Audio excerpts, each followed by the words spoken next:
আল্লাহ নবীর সাহাবী প্রশ্ন করেছেন, নবীজি, বান্দা কখন আল্লাহর নিকটবর্তী হয়ে যায়? নবীজি বলেছেন, বান্দা যখন সেজদা দেয় তখন আল্লাহর বান্দার মাঝে কোনো হিজাব থাকে না, একদম আল্লাহ পাকের নিকটবর্তী হয়ে যায় বান্দা যখন সেজদায় পড়ে যায়। সুতরাং নামাজ হচ্ছে নিকটবর্তী হওয়া, সালাত এটা হচ্ছে নিকটবর্তী হওয়া। নামাজ ফরজ হওয়ার কারণ হচ্ছে এই যে মানুষ আল্লাহর বান্দা বা গোলাম হিসেবে সৃষ্টি হয়েছে, তাই একমুখী হয়ে এর বন্দিগি করা এটা হচ্ছে তার স্বাভাবিক একটা প্রকৃতি।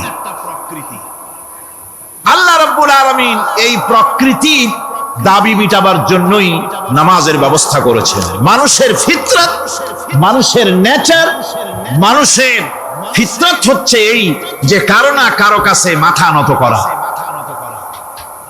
হাত জোড় করা, মাথা নত করা, সার্বভৌমত্বের মালিক কাউকে মনে করা। হাত জোড় করতে হলে, মাথা নত করতে হলে,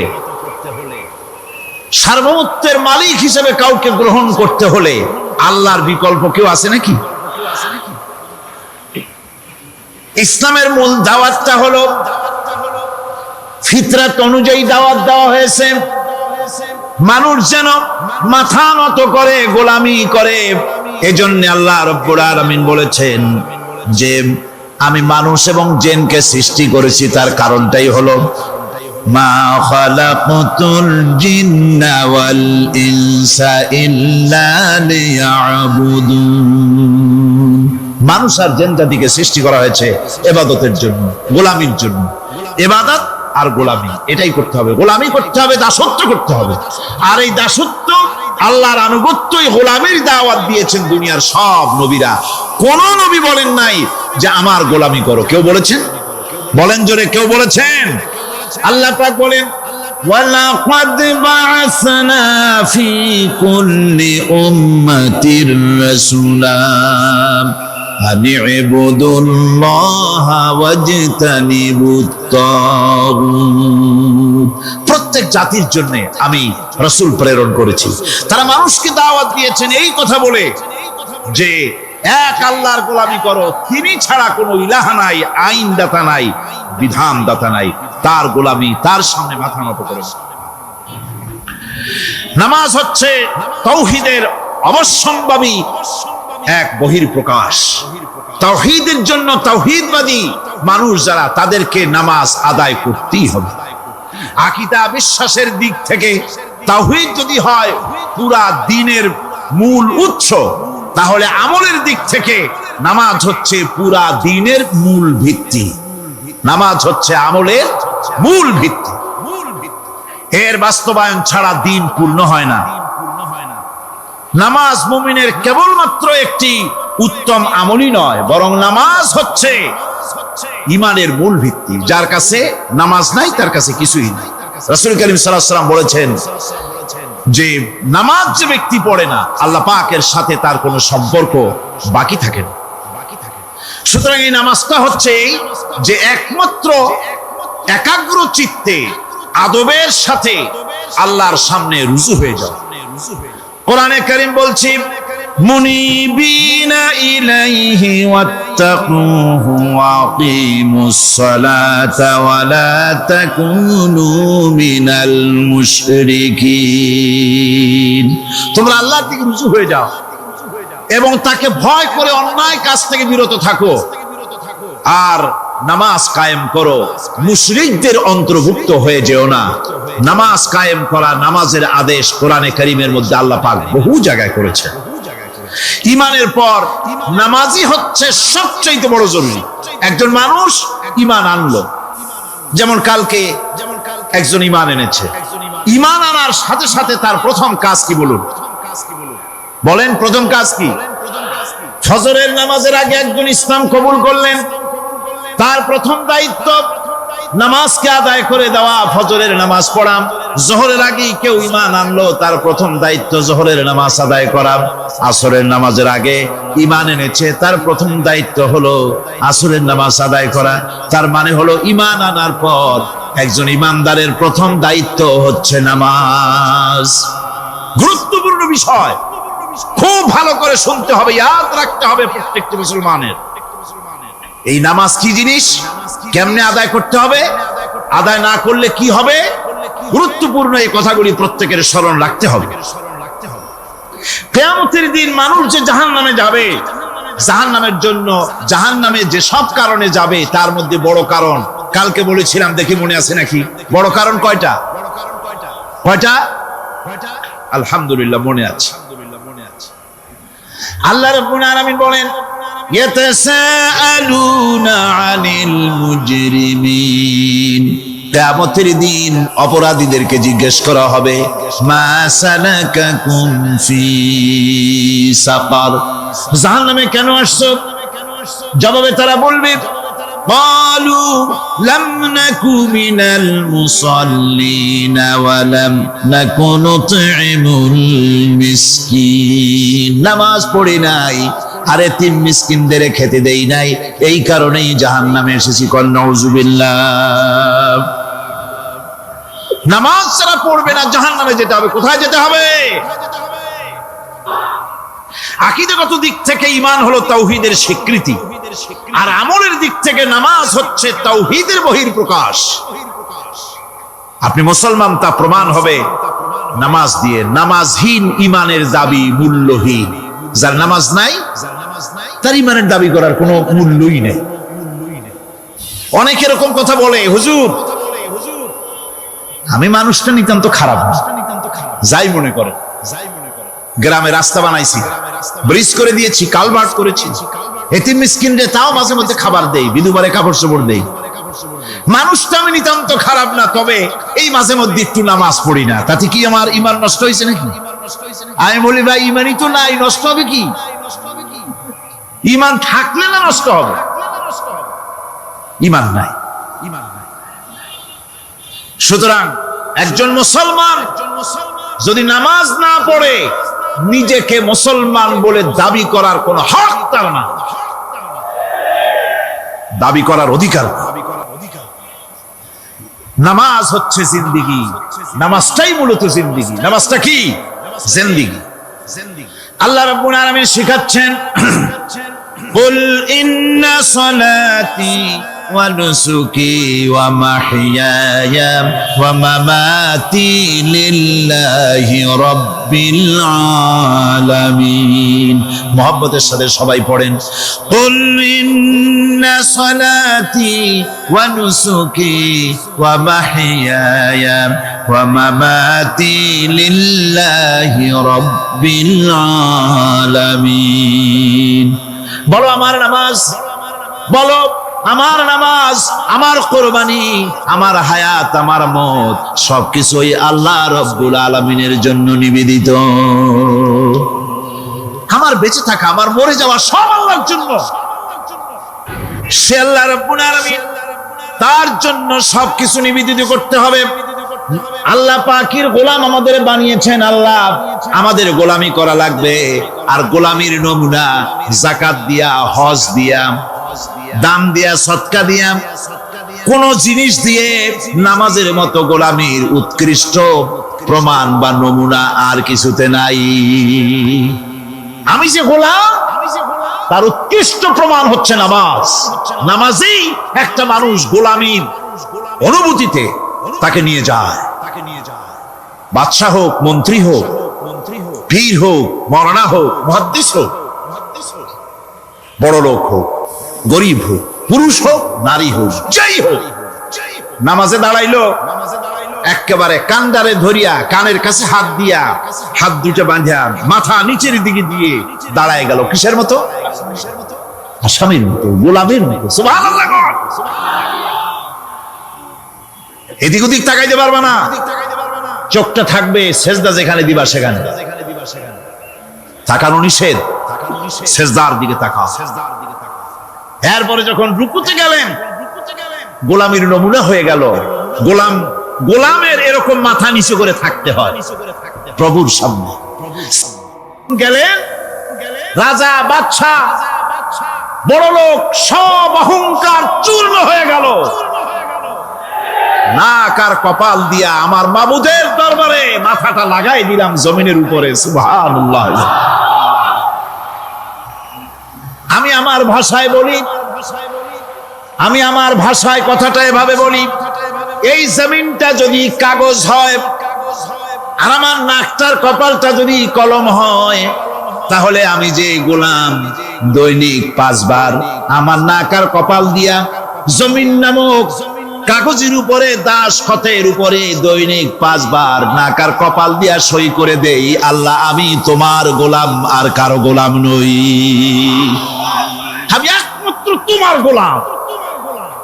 ঘুমের থেকে উঠে সেজদা দিয়ে বলি, দুপুরের সময় কাজ ফেলাইয়া আরেকবার বলি, বিকেল আসার আগে আসরে আরেকবার বলি, দিন যখন শেষ হয় আরেকবার বলি, রাতে যখন শুতে যাই আরেকবার সেজদা দিয়া ঘোষণা করি, মাবুদ আমি তোমার গোলাম। সুবহানাল্লাহ। নামাজ হচ্ছে ইসলামের গণ্ডির মধ্যে প্রবেশের প্রমাণ। কোরআনে কারীম বলছে, ফাইন তাবু ওয়া আকামুস সালাতা ওয়া আতাউজ যাকাতা ফাইখওয়ানুকুম ফিদ্দীন। সূরা তওবা এসেছে, তারা যদি তওবা করে আর নামাজ কায়েম করে, যাকাত যদি আদায় করে, তাহলে এখন তোমাদের সে দ্বীনি ভাই, এখন ভাই হয়ে গেল। একটু আগে ছিল কাফের মুশরিক, এখন তোমার দ্বীনি ভাই। দ্বীনের গণ্ডির মধ্যে প্রবেশ করা, কলেমা পড়ার সাথে সাথেই নামাজ। নামাজ হচ্ছে দ্বীনের প্রধান গেট, দ্বীনের প্রধান তোরণ। দ্বীনের মধ্যে প্রবেশ করার জন্য এই গেট দিয়ে প্রবেশ করতে হবে। সুতরাং এই নামাজের এতই গুরুত্ব দেওয়া হয়েছে। ইসলাম যদি ক্ষমতায় আসে, আল্লাহ যেন এনে দেন, জোরে কোন আমিন। ইসলাম যদি ক্ষমতায় এসে যায়, রব্বুল আলামিন তাফসীরে মাহফিল কোরআন সামনে নিয়া আশা করে তোমার দরবারে দোয়া করি, এই বিশাল জনসমুদ্রের দোয়া কবুল করো মাবুদ গো, এই বাংলাদেশকে ইসলামের দেশ বানাইয়া দাও। দেশটা যদি ইসলামের হয়ে যায়, আইন যদি আল্লাহর হয়, শাসন যদি সৎ লোকেরা করে, রব্বুল আলামিন কোরআন শরীফে বলেন, তাহলে তারা 4টা কাজ করবে। আল্লাযীনা মাক্কান্নাহুম ফিল আরদ আকামুস সালাতা ওয়া আতাউজ যাকাত ওয়া আমারু বিল মা'রুফি ওয়া নাহাউ আনিল মুনকার। মুমিনেরা ক্ষমতায় এসে প্রথম যে কাজটা করবে, প্রথমে ক্ষমতা এসেই নামাজ বাধ্যতামূলক করবে। প্রথম কি? ওয়াজ নসিহতে অনুরোধ করা হবে না, বাবাজিরা আল্লাহর রাস্তায় নামাজটা পড়েন না। রেডিও এবং টেলিভিশনের মাধ্যমে রাষ্ট্রপ্রধান অর্ডার করে দিবেন, যারা আকেল বালিগ সকলের জন্য নামাজ বাধ্যতামূলক, নামাজ পড়তেই হবে, এটা অর্ডার। বেলা যখন 1টা বেজে যাবে, বেলা যখন 1টা বাজবে, সমস্ত মসজিদে আজান শুরু হয়ে যাবে। আজানের সাথে সাথে অফিস, আদালত, কল কারখানা, ক্ষেত খামার, শিক্ষাঙ্গন সব ডেডলক হয়ে যাবে।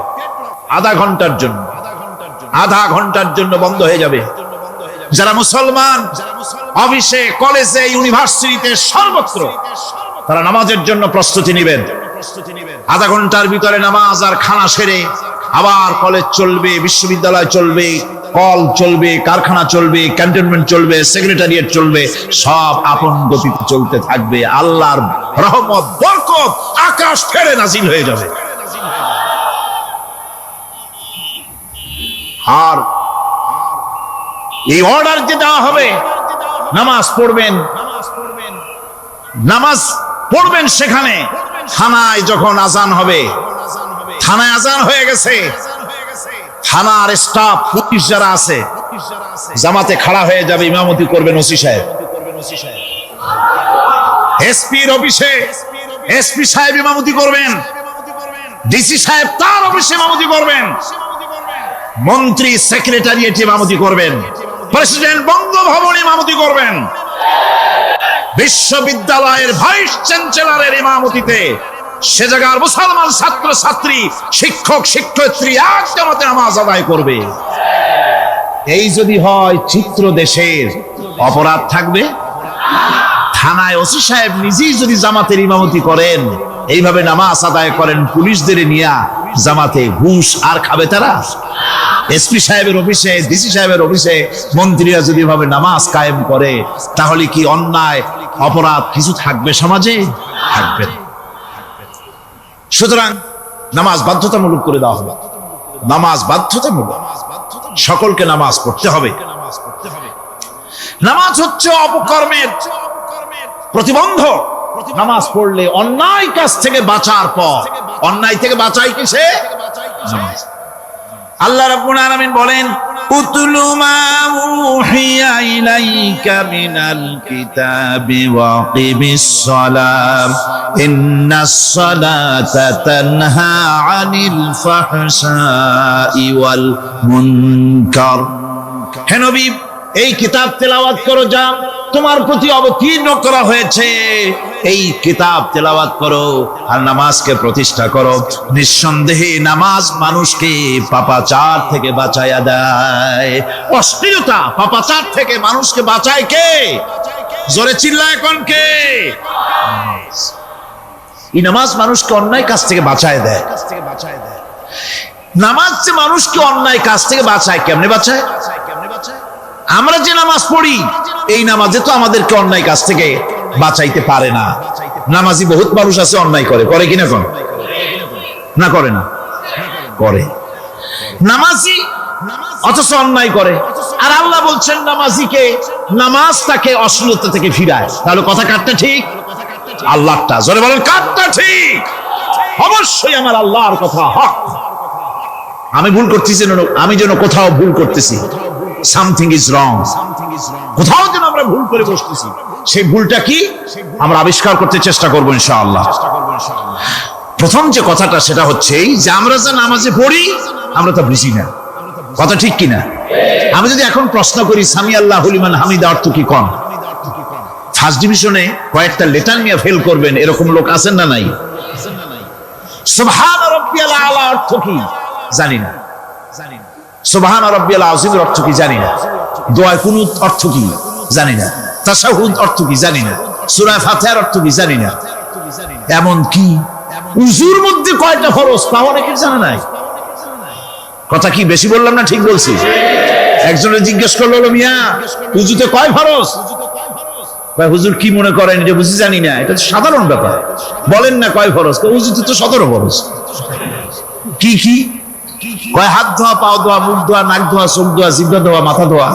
বলতে বলতে গুনে দেখা গেল প্রায় 19টার মতো বলছে। বলা হলো, মিয়া বললেন আপনি উযুতে ফরজ 17টা, কইলেন আপনি 19টা। কয় হুজুর জানি আরো, বলি না আপনাদের ভয়তে।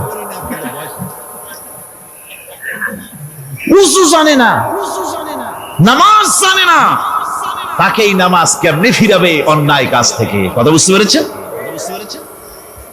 নামাজে আল্লাহু আকবার বললাম, এরপরে সানা পড়লাম, তারপরে সূরা ফাতিহা পড়লাম। সূরা ফাতিহার ভিতরে যে সমস্ত কথাগুলি বললাম সেই কথাগুলি বুঝি না, কি বলেছি তাও জানি না। এরপরে সুবহান রাব্বিয়াল আলা বলেছি, সুবহান রাব্বিয়াল আযীম বলেছি, সামি আল্লাহু লিমান হামিদা বলেছি, অর্থ কি জানি না। আল্লাহ তা শুনতে পান, যে ব্যক্তি আল্লাহর প্রশংসা করেন তিনি তা শুনতে পান।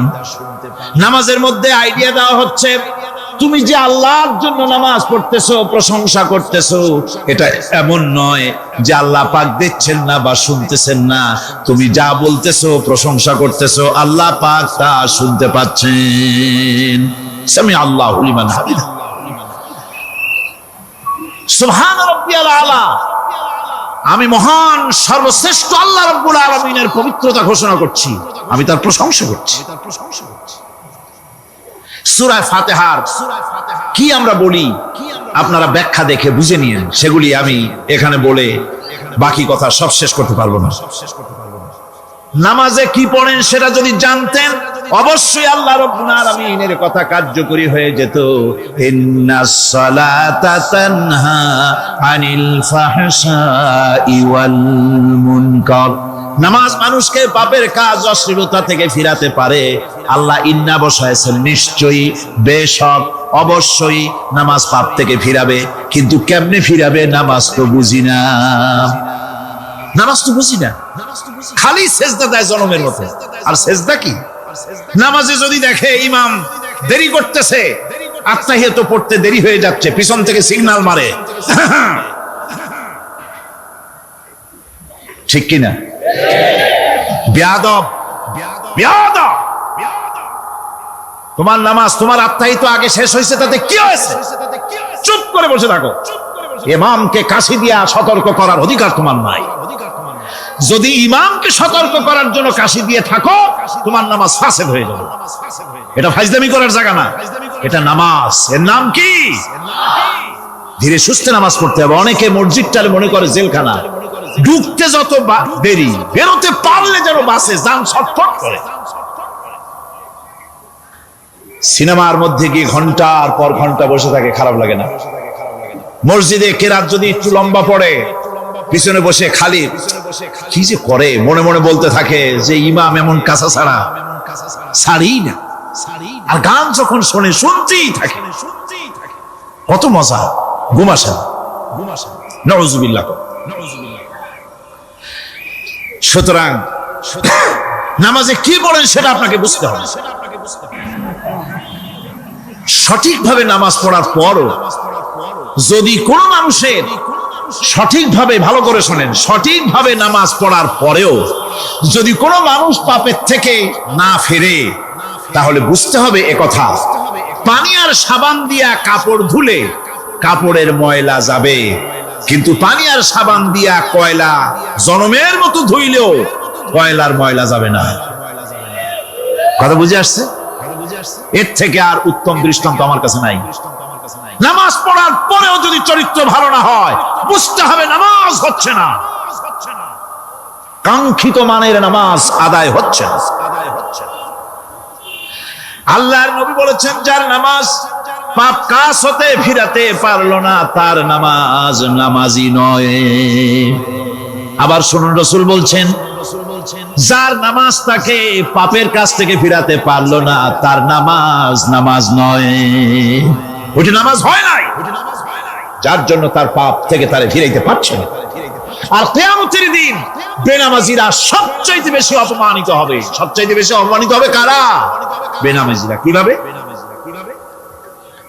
ইয়াউমা ইউকশাফু আন সাকিন ওয়া ইউদআউনা ইলাস সুজুদি ফালা ইস্তাতিউন।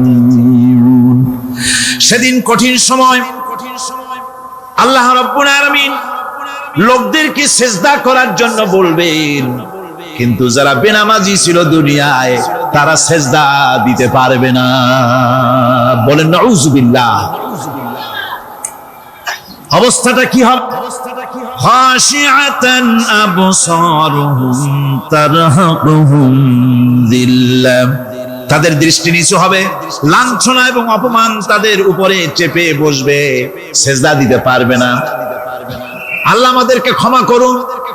কিয়ামতের দিন হযরত আদম আলাইহিস সালাম থেকে শুরু করে পৃথিবীর সমস্ত মানুষের সামনে আল্লাহ রাব্বুল আলামিন সিজদা করার জন্য অর্ডার করবেন। যারা নাকি বেনামাজি, ওরা আল্লাহর দরবারে সেদিন সিজদা দিতে পারবে না, লাঞ্ছিত, অপমানিত হবে।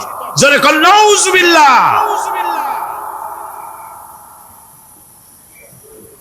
নামাজ, মুমিনের নামাজ একরকম, মুনাফিকের নামাজ হলো আর এক রকম।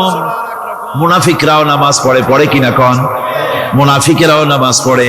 মুনাফিকেরা যখন নামাজ পড়তে যায়, আল্লাহ রাব্বুল আলামিন বলতেছেন, ওয়া ইযা কামু ইলাস সালাতি কামু কুসালা। মুনাফিকরা যখন নামাজ পড়তে দাঁড়ায়, নামাজে আসে ঠিক তারা, কিন্তু নামাজের জন্য দাঁড়ায় খুব শৈথিল্য ভারে, শৈথিল্য ভাবে দাঁড়ায়, কাহিলি, সুস্তি, এ জায়গা চুলকায়, পায়জামা ধরে টান দেয়, টুপিটা ঘুরায়, এদিক ওদিক তাকায়। মুনাফিকের নামাজ দেখলেই ঠিক পাওয়া যায় যে বেটা মুনাফিক। এইভাবে সে দাঁড়ায়। তার নামাজটা কি জন্য? ইউরাউনান নাস ওয়া লা ইয়াযকুরুনাল্লাহা ইল্লা কালিলা। তাদের নামাজ হচ্ছে মানুষকে দেখাবার নামাজ। নাউযুবিল্লাহ। এখন দেখবেন এই মৌসুম আসছে, নামাজের মৌসুম, বেনামাজিদের নামাজের মৌসুম। জনসভা হচ্ছে, নির্বাচন আসতেছে, নামাজে রক্ত হয়ে গেছে, তাড়াতাড়ি আজান হয়ে গেল। টুপি না থাকলে রুমাল একটা মাথায় দিল, উজু আছে কি না আছে, আল্লাহু আকবার, যা আছে কপালে হয়ে যাক। মানুষকে দেখাবার জন্য এরা নামাজ পড়ে। এরা আল্লাহ শরণার্থে নামাজ খুব কম লোকই করে। এরা হচ্ছে মুনাফিক। দুনিয়া এবং আখিরাতে কল্যাণের জন্য একমাত্র মাধ্যম হচ্ছে নামাজ। দুনিয়া যদি কল্যাণ চাই, আখিরাতেও যদি কল্যাণ চাই, তাহলে এর জন্য কি করতে হবে? কি করতে হবে? আমার কথা নয়, আল্লাহ রাব্বুল আলামিনের কথা শুনুন। রব্বুল আলামিন বলেন, ক্বাদ আফলাহাল মুমিনুন আল্লাযীনা হুম ফি সালাতিহিম খাশিউন ওয়াল্লাযীনা হুম লিয-যাকাতি ফাঈলুন ওয়াল্লাযীনা হুম লিফুরুজিহিম হাফিজুন। নিশ্চিতভাবে সেই সব মুমিন কল্যাণ লাভ করবে, নিশ্চিতভাবে।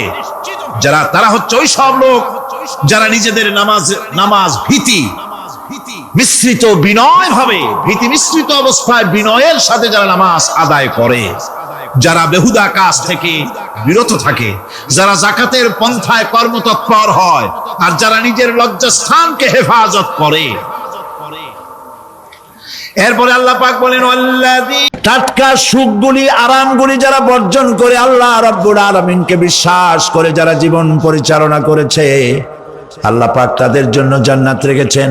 এবং তাদের জন্য বলছেন, সাবিকু ইলা মাগফিরাতিম মির রাব্বিকুম ওয়া জান্নাতিন আরদুহা কাআরদিস সামাই ওয়াল আরদ উইদ্দাত লিল্লাযীনা আমানু বিল্লাহি ওয়া রাসূলিহি।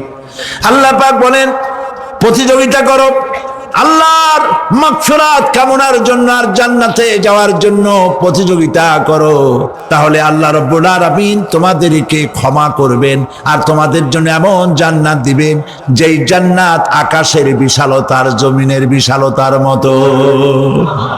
এই জান্নাত চিরস্থায়ী সুখ এবং শান্তির জায়গা হবে। মাসালুল জান্নাতিল্লাতী উইদাল মুত্তাকুন ফিহা আনহারুম মিন মাইন গায়রি আসিনিন ওয়া আনহারুম মিন লাবানিন লাম ইয়াতাগায়্যার তা'আমুহু। আল্লাহ পাক বলছেন, জান্নাত আল্লাহ পাক ওয়াদা করেছেন মুত্তাকিদের জন্য। আল্লাহ পাক জান্নাত দিবেন যে জান্নাতের ভিতরে রয়েছে মধুর প্রস্রবণ, রয়েছে দুধের প্রস্রবণ, রয়েছে সেখানে স্বচ্ছ পানীয় পানির প্রস্রবণ রয়েছে। এই সুন্দর জান্নাত, ঝর্ণা ধারা আল্লাহ পাক সৃষ্টি করেছেন, বাগ বাগিচা দিয়ে ভরে রেখেছেন জান্নাত। সেই জান্নাতে জান্নাত হবে এয়ার কন্ডিশন। কিরকম হবে জায়গাটা? আল্লাহ পাক বলছেন, মুত্তাকিনা আলাল আরাইকি লা ইয়ারাউনা ফিহা শামসান ওয়ালা জামহারিরা ওয়া দানিয়াতান আলাইহিম যিলালুহা ওয়া যুল্লিলাত কুতুফুহা তাযলিলা। আল্লাহ পাক এমন জান্নাত রেখেছেন, সেই আল্লাহ পাক সেই জান্নাতের ভিতরে জান্নাতীরা ঠেস লাগায়া মুখোমুখি অবস্থায় তারা সেখানে বসবে, আর জান্নাতীদের মনের মধ্যে কোনো দুঃখ থাকবে না, পেরেশানি থাকবে না। পৃথিবীতে মানুষের দুঃখ থাকে, পেরেশানি থাকে, সেখানে কোনো দুঃখ আর পেরেশানি থাকবে না। সেই জায়গাটা হবে শীতাতপ নিয়ন্ত্রিত, না শীত না গরম, চির বসন্ত বিরাজ করবে। জান্নাতীরা সেখানে থাকবে।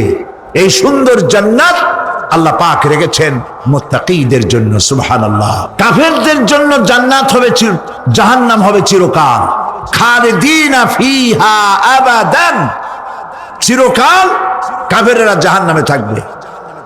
সর্বশেষ যে ব্যক্তি জাহান্নাম থেকে মুক্তি লাভ করবে তাকে আল্লাহ পাক বলবেন, ফেরেশতাদেরকে বলবেন, ও আমার ফেরেশতারা, আমার এই বান্দাকে জান্নাত এবং জাহান্নামের মাঝখানে রেখে দাও।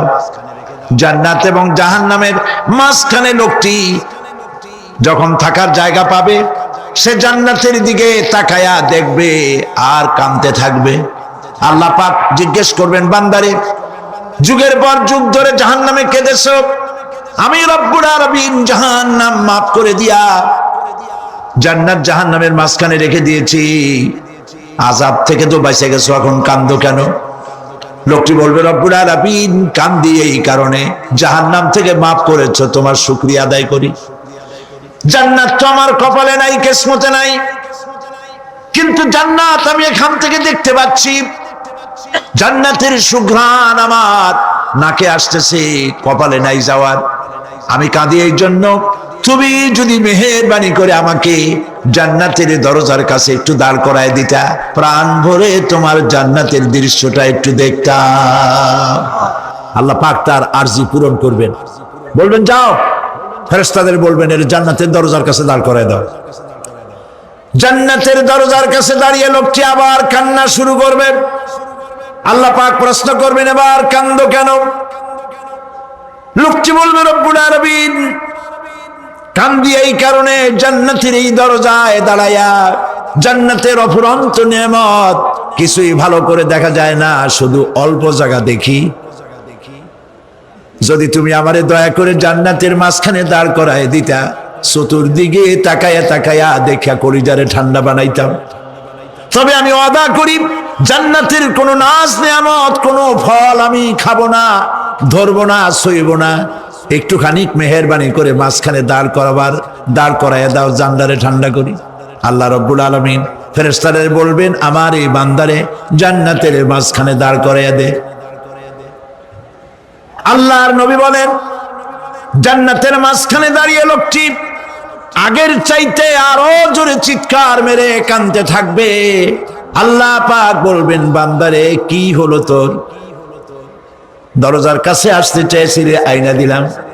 আবার এবার মাঝখানে আসতে চাইছো, তাও এনে দিয়েছি, আবার কান্দো কেন? লোকটি বলবে, রব্বুল আলামিন এবার কান্দি এই জন্যে, তুমি যখন দয়া করে একটিবার জান্নাতের মাঝখানে এনে আমাকে দাঁড় করায় দিয়েছো, তুমি রহমান রহিম গফুরুর রহিম, এই জান্নাত থেকে আবার আর বাইর করে দিও না। আল্লাহ রাব্বুল আলামিন বলবেন, ও আমার বান্দারে, আমার এই জান্নাত তোর খুব পছন্দ হয়েছে নাকি? লোকটি বলবে, রব্বুল আলামিন কলিজা ঠান্ডা হয়ে গেছে, ভাবতেও পারি নাই জান্নাত এত সুন্দর। আল্লাহ পাক বলবেন, বান্দারে এরকম একটি নয়, দুইটা নয়, তোর জন্য আমি 10টা জান্নাত এইরকম রিজার্ভ করে রাখছি। সুবহানাল্লাহ। আল্লাহ পাককে ভয় করে পৃথিবীর সমস্ত পাপ থেকে যারা নিজেকে রক্ষা করবে, আল্লাহ তাদের জন্য এই জান্নাত রেখে দিয়েছেন। সুবহানাল্লাহ। সেই জান্নাতের রিসিপশন আপনারা আন্দাজ করতে পারবেন না, রিসিপশন কারে কয়। কি এর প্রধানমন্ত্রী আর প্রেসিডেন্ট, 4-5টা পুলিশ আর আর্মি আসে একটা ফট করে সেলুট মারলো, বাস শেষ হয়ে গেল, এরকম না। জান্নাতীদেরকে রিসিপশন দেওয়া হবে। জান্নাতীরা যখন আল্লাহর হুকুমে জান্নাতের দিকে যেতে লাগবে, আর যখন জান্নাতের কাছে চলে যাবে, আল্লাহ রাব্বুল আলামিন শোনায় দিচ্ছেন, হাত্তা ইযা জাউহা ফুতিহাত আবওয়াবুহা ওয়া ক্বালা লাহুম খাযানাতুহা সালামুন আলাইকুম তিবতুম ফাদখুলুহা খালিদিন। সুবহানাল্লাহ। জান্নাতীরা যখন জান্নাতে প্রবেশ করার দরজার মুখোমুখি হবে, দ্বার রক্ষীগণ তখন বলবে, সালামুন আলাইকুম, আল্লাহর শান্তি তোমাদের উপরে বর্ষিত হোক। সুবহানাল্লাহ। দুনিয়ার টাটকা টাটকা সুখগুলি দুই পা দিয়ে ঠেলে দিয়েছো, টাটকা সুখগুলি গ্রহণ করো নাই, হারাম খাও নাই, আল্লাহর দ্বীন কায়েমের জন্য রক্ত দিয়েছো, জীবন দিয়েছো, কষ্ট করেছো, আল্লাহকে ভয় করেছো। আমাদের সালাম গ্রহণ করো, জান্নাতের মধ্যে ঢুকে যাও চিরকালের জন্য। সুবহানাল্লাহ। জান্নাতের মধ্যে আল্লাহ পাক হুরদের সঙ্গে জান্নাতীদের বিয়ের ব্যবস্থা করে দিবেন। কোরআনে কারিমে আল্লাহ পাক বলেন, মুত্তাকিনা আলা সুরুজিম মাসফুফাতিন ওয়া যাওয়াজনাহুম বিহুরিন ঈন। সামনাসামনি ভাবে সাজানো সারি সারি আসন সমূহের উপর তারা ঠেস লাগায় বসে থাকবে, আর আল্লাহ রাব্বুল আলামিন হুরদের সাথে জান্নাতীদের বিয়ের ব্যবস্থা করে দিবেন। যেসব হুরের সঙ্গে বিয়ে হবে তাদের আল্লাহ পাক বিবরণ দিচ্ছেন কি রকম হবে তারা। লাম ইয়াতমিসহুন্না ইনসুন ওয়ালা জান। এর পূর্বে জিন এবং ইনসান এদেরকে কেউ স্পর্শ করে নাই। কি রকম তারা? কান্নাহুন্নাল ইয়াকুতু ওয়াল মারজান। যেমন ঝিনুকের ভিতরে মণিমুক্তা থাকে, এইভাবে আল্লাহ পাক তাদেরকে পবিত্র করে রেখে দিয়েছেন। আমার প্রিয় ভাইরা, আল্লাহ রাব্বুল আলামিন কোরআনে কারীমের ভিতরে বলেছেন, ফাবিআইয়ি আলা'i রাব্বিকুমা তুকাযযিবান। জান্নাত দান করে আল্লাহ পাক এবার জান্নাতীদেরকে সম্বোধন করে বলবেন, ইয়া ইবাদি লা খাউফুন আলাইকুমুল ইয়াওমা ওয়ালা আনতুম তাহজানুন। হে আমার বান্দারা, লা খাউফুন আলাইকুমুল ইয়াওম, আজ আর কোনো ভয় নাই। সুবহানাল্লাহ, সুবহানাল্লাহ। আজ আর কোনো ভয় নাই, কোনো চিন্তাও নাই, আরামে এই জান্নাতের মধ্যে বসবাস করো। এরপরে আল্লাহ পাক জিজ্ঞেস করবেন, ও আমার জান্নাতীরা, আমি যেসব ওয়াদা করছিলাম আমার ওয়াদা মোতাবেক সমস্ত নিয়ামত পেয়েছো? তারা বলবে, হ্যাঁ পেয়েছি, সব নিয়ামত আপনার ওয়াদা মোতাবেক সব পেয়েছি। আল্লাহ রাব্বুল আলামিন বলবেন, সব পাও নাই, ওয়ালাদাইনা মাজিদ, আমার কাছে আরো বেশি আছে। সুবহানাল্লাহ, আমার কাছে আরো বেশি আছে।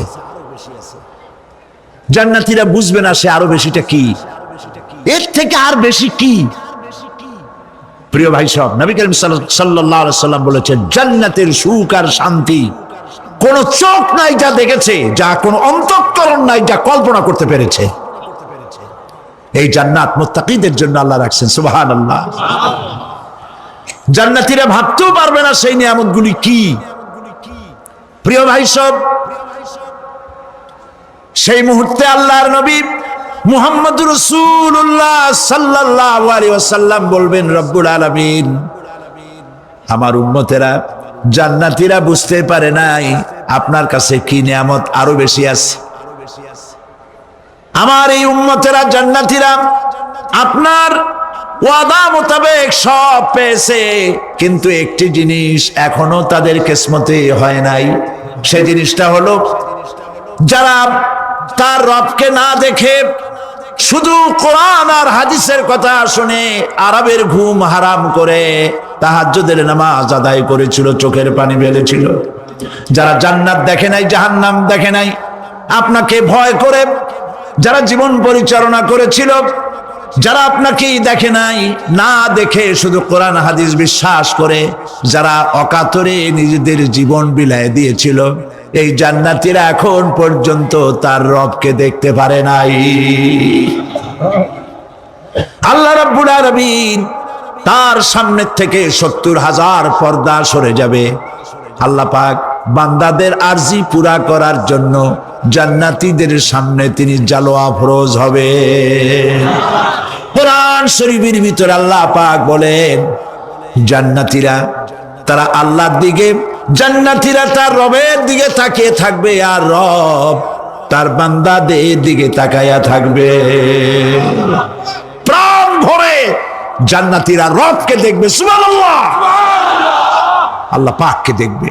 প্রিয় ভাই সব, আল্লাহ রাব্বুল আলামিন মানুষের সামনে এত সব নিয়ামত রেখেছেন, এই জান্নাত দান করবেন। এরপরে আল্লাহ রাব্বুল আলামিন কোরআনে কারীমের মধ্যে বলেছেন, রব্বিস সামাওয়াতি ওয়াল আরদি ওয়া মা বাইনাহুমার রাহমানি লা ইয়ামলিকুনা মিনহু খিতাবা। এসব পুরস্কার রয়েছে তোমাদের সেই রবের পক্ষ থেকে যিনি আকাশ আর জমিনের মালিক। সুবহানাল্লাহ বলবেন না? যার সামনে কথা বলার ক্ষমতা কারো হবে না। এটি একটি মারাত্মক কথা।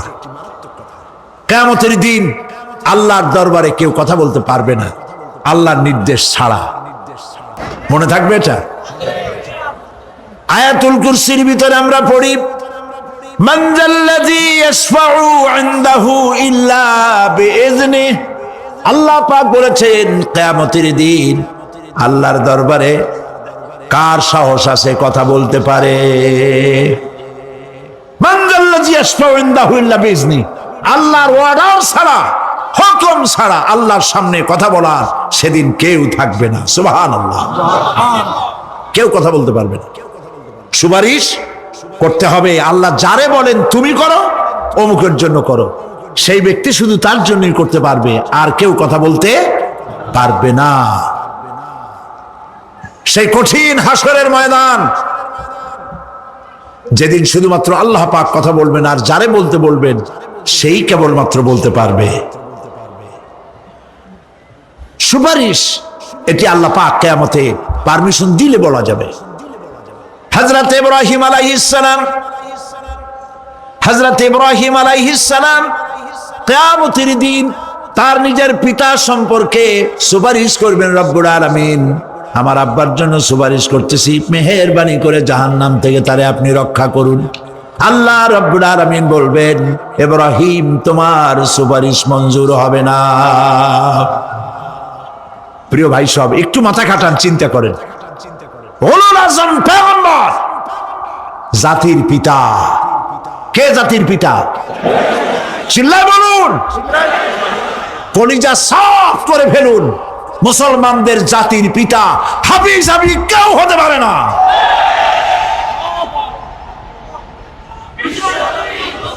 মিল্লাতা আবিকুম ইব্রাহিম। ইব্রাহিম আলাইহিস সালাম এই মিল্লাতের পিতা। সুবহানাল্লাহ। হযরত ইব্রাহিম আলাইহিস সালাম কিয়ামতের দিন বলবেন, আল্লাহ আমার আব্বার জন্য সুপারিশ করছি। আল্লাহ পাক বলবেন মঞ্জুর হবে না। আসর তোমার পিতা হতে পারে, কিন্তু আমার খলিলকে আগুনে ফেলার জন্য নমরুদকে সে সহযোগিতা করেছে, আমি তোমার পিতাকে ক্ষমা করব না। নবী করিম সাল্লাল্লাহু আলাইহি সাল্লামকে সাহাবায়ে কেরাম জিজ্ঞেস করেছেন, হে রাসূল আপনার আব্বা এবং আম্মার অবস্থা কি হবে? নবী করিম সাল্লাল্লাহু আলাইহি সাল্লাম কেঁদে ফেলেছেন, সব বলেছেন আমি তাদের কোনো উপকারে আসব না। আল্লাহু আকবার। আপনি মনে করছেন নাকি যে ইয়া নবী সালাম আলাইকা বলি অমনি নবী সুপারিশ পাবেন? এত সহজ। কতগুলা রসগোল্লা খাইলেন আর বড় একটা মিছিল করলেন আর অমনি চলে যাবেন? পৃথিবীর সব মানুষ, সাহাবায়ে কেরাম বাদ দেন, পৃথিবীর সমস্ত মানুষ একত্রিত হয়ে আবু তালেব রাসূলুল্লাহকে যে ভালোবেসেছেন, ওর 1000 ভাগের 1 ভাগও সারা দুনিয়ার মানুষ রাসূলুল্লাহকেই ভালোবাসতে পারবে? পারবে? নিজের ছেলে আলীকে, আলী রাদিয়াল্লাহু তাআলা আনহুকে আলাদা বিছানায় শোয়াইয়া, ছোট্ট মানুষ হযরত আলী আলাদা জায়গায় রাখিয়া মুহাম্মদুর রাসূলুল্লাহ সাল্লাল্লাহু আলাইহি সাল্লাম এতিম মানুষ তারে কলিজার সাথে বুকের মধ্যে আশ্রয় দিয়ে আগলে রেখেছেন বুক ভরে। সেই আবু তালেব মৃত্যুর সময় নবী করিম সাল্লাল্লাহু আলাইহি সাল্লাম বলেছিলেন, চাচা একটি বার আমার কানে তাওহীদের কালেমা শোনায় দেন। আবু তালেব তার কিসমতে ছিল না কালেমা। মরে যাওয়ার পর একজন সাহাবী বলেছিলেন, ইয়া রাসূলুল্লাহ মৃত্যুর সময় আবু তালেবের মুখ আমি নড়তে দেখেছি, তিনি কালেমা পড়েছেন সম্ভবত।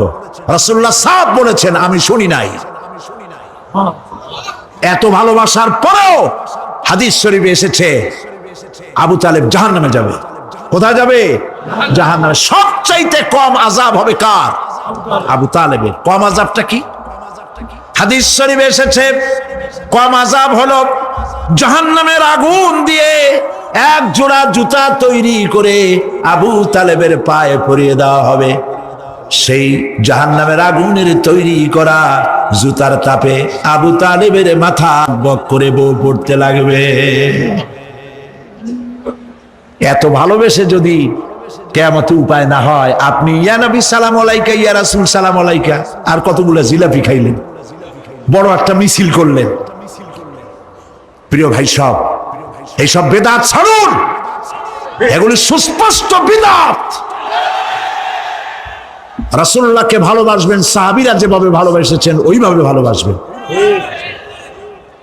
আল্লাহ রাব্বুল আলামিন বলেন, যালিকাল ইয়াউমুল হক ফামান শাআ আত্তাখাযা ইলা রাব্বিহি মাআবা।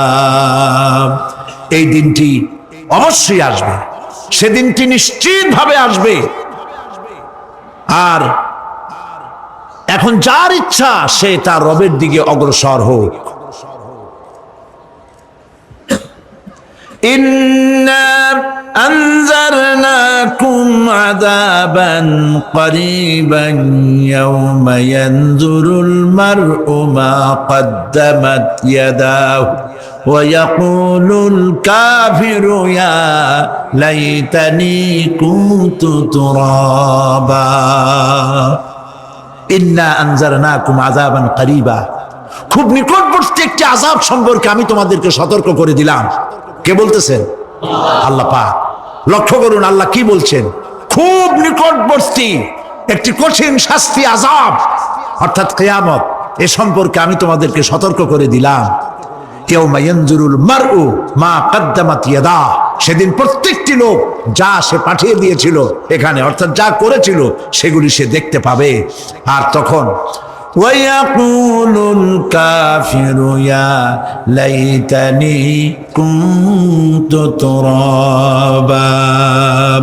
সেই কিয়ামতের ময়দানে অবস্থা দেখে কাফেররা বলবে, আহারে মানুষ না হইয়া যদি মাটি হইয়া যেতাম, যদি মাটি হতাম, যদি মানুষ না হয়ে না জন্মতাম, আজ এই হাসরের ময়দানে এইখানে এই বিচারের মুখোমুখি হতাম না, মাটি হইলে বরং অনেক ভালো হতো। এই পৃথিবীতে আমরা এসেছি, চলে যাব, যাওয়ার আগে এই কোরআন একটি বিশাল জনগোষ্ঠী এমন বানাতে চেয়েছে যে জনগোষ্ঠী এই কোরআন দিয়ে একটি বিশাল সমাজ গড়বে, রাষ্ট্র গড়বে, এমন রাষ্ট্র গড়বে যেই রাষ্ট্রে দুঃখ থাকবে না, অশান্তি থাকবে না, যেখানে সুখ থাকবে, সমৃদ্ধি থাকবে, আর কিয়ামতের দিন আল্লাহর জান্নাতে তারা চলে যাবে। প্রিয় ভাই সব, কিয়ামতের দিন আমরা যেতে চাই জান্নাতে। কোথায় যেতে চাই বলেন? ওয়াকালা রাব্বুকুম উদউনি আস্তাজিব লাকুম। তোমার রব বলেছে আমারে ডাকো, আমি ডাকের সাড়া দিয়ে দেব। সুবহানাল্লাহ। আর আল্লাহ বলেছেন আমার ইবাদতের সাথে কাউকে শরীক করবে না। খবরদার। আলাইসাল্লাহু বিকাফিন আবদা। আল্লাহ প্রশ্ন করছেন, আলাইসাল্লাহু বিকাফিন আবদা, আমি কি আমার বান্দার জন্য যথেষ্ট নই? চিল্লায় বলুন অবশ্যই যথেষ্ট। আবার বলেন অবশ্যই যথেষ্ট। কলিজা সাফ করে ফেলেন। সম্রাট শাহজাহান, দিল্লির সম্রাট, হাবিজাবি সম্রাট না, দিল্লির সম্রাট। এখন কোথায়? কবরে। সারা ভারতবর্ষ যারা ট্যাক্স দিয়ে নিজেকে সৌভাগ্যবান বলে মনে করত, সে আজ কবরের মধ্যে ভিক্ষুকের মতো সূরা আল-হামদুর মতো একটি সূরার মুহতাজ হয়ে ভিক্ষুকের মতো শুয়ে আছে। সম্রাট শাহজাহান মসজিদে বসে আছে, এক ফকির ঘুরতেছে। লোকেরা কয় ছোটবেলা থেকেই তোমার খয়রাত করতে দেখলাম, ভিক্ষা কি জীবনেও যাবে না তোমার? লোকটি বলছে, আমি ভিক্ষা করবো ছাড়া আমার উপায়টা কি? এই লোকটি, আমি ভিক্ষা করা ছাড়া করবো কি? লোকেরা তো আমার 60 টাকা 50 টাকা 100 টাকা দেয় না, 4 আনা 5 আনা 1 টাকা এই আমার দেয়, এ দিয়ে আমি বড় লোক হবো কেমন? লোকটি বলছে, আচ্ছা দেখো, তুমি তো জায়গা মতো যাইতে পারো নাই, বাদশার কাছে যাও, এমন দেওয়া দেবে জীবনে আর খয়রাত করা লাগবে না। তো বাদশার কাছে কি খয়রাতি যাইতে পারে কোনোদিন? হ্যাঁ, এখন পারবা। কেমনে? সম্রাট শাহজাহান এখন একা একা মসজিদে আছেন। তখনকার এসব বাদশারা অনেকে নামাজি ছিলেন, দিনদার ছিলেন। ফকির দরজার কাছে দাঁড়াইয়া দেখতে পাচ্ছে কেউ নাই, দেহরক্ষীরা দূরে দূরে দাঁড়ানো। বাদশাহ মসজিদের ভেতরে বসে হাত তুলে ঝুলতেছে আর কাঁদতেছে, চোখের পানি দিয়া দাঁড়িয়ে ভিজে ভিজে পড়ছে। এই দৃশ্য অনেকক্ষণ দেখলো ফকির। কিছুক্ষণ পর সম্রাট শাহজাহান মসজিদ থেকে বেরিয়ে আসছে। ফকির বলছে, আসসালামু আলাইকুম হুজুর। তিনি বললেন, ওয়ালাইকুম আসসালাম। চলে গেল। বাদশা বলল, আমার কাছে তো কেউ আইসা কিছু না চাই তো যায় না, এরে দেখলাম খয়রাতির মতো কিছু চাইলো না, বেটা ভয় করলো নাকি? হ্যাঁ, আমি এদিকে আসো। আসছি। ভয় পাইছো? কয় না, ভয় পাইনি। তো কিছু যে চাইলে না? ফকির বলছে, জাহাপানা, সত্যিই কিছু চাইতে আসছিলাম। তারপর চাইলে না কেন?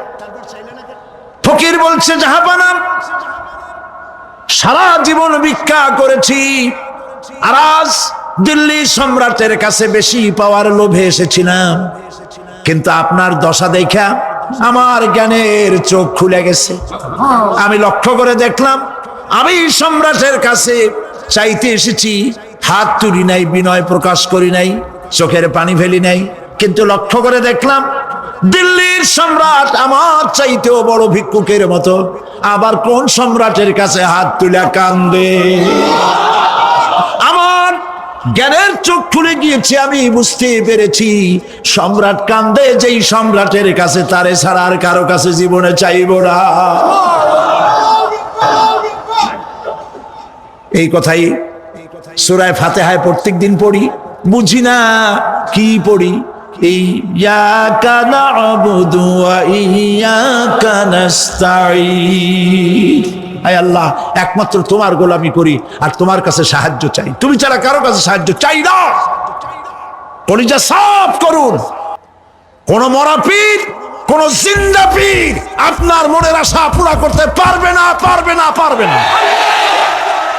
এই জান্নাতে যাওয়ার জন্যে, এই জান্নাতে যাওয়ার জন্য দুইটা কাজ করতে হবে। কয়টা কাজ?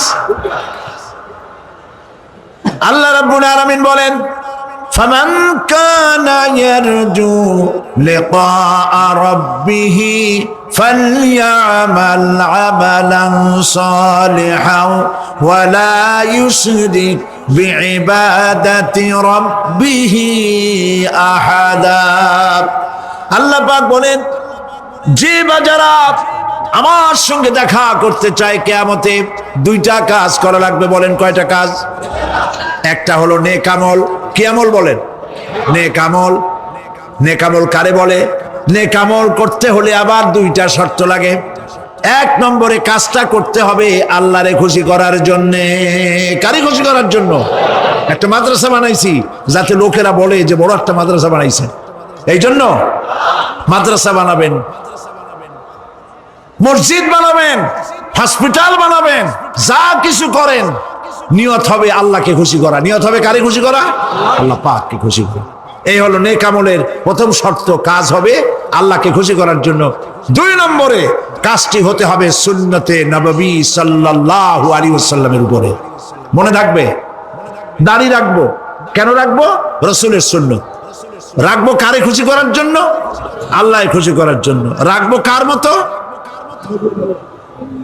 রবীন্দ্রনাথের মতো, কার্ল মার্কসের মতো, কবির মতো নয়। রাখতে হবে কার মতো? নবীর মতো। বুঝে নেন, কাজটা হতে হবে আল্লাহকে খুশি করার জন্য।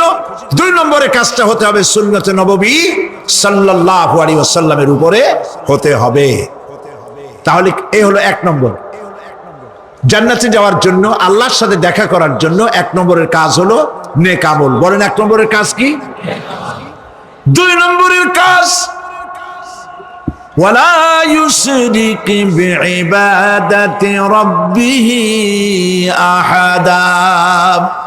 আল্লাহ রাব্বুল আলামিনের ইবাদতের সাথে কাউকে শরীক স্থাপন করা যাবে না। আমরা যারা মুসলমান, অধিকাংশ মুসলমান শিরকের ভিতরে মুবতালা হয়ে আছে। বিশ্বাস করেন কিনা বলেন? কাফেররা তো মুশরিক আছেই, ওরা তো মুশরিক আছেই, কিন্তু আমরা মুসলমানেরা আমাদের আমলের মধ্যে আমাদের অজান্তে সবের নিয়তে অনেক শিরক আমরা করে বসি। নাউজুবিল্লাহ, বলেন নাউজুবিল্লাহ। এই জন্য আমি বারবার সতর্ক করি, নিজেকেও করি, আপনাদেরকেও করি। এই কারণে করি, শিরকের গুনাহ আল্লাহ মাফ করবেন না। ইন্না শিরকা লাযুলমুন আযীম, শিরক মস্ত বড় অপরাধ, জুলম, আল্লাহ মাফ করবেন না। আল্লাহর কাছে কান্দে কান্দে মাপ চাওয়া লাগবে যে আল্লাহ শিরক থেকে আমাকে রক্ষা করো, বাঁচাও। অনেক গোপন শিরক আছে।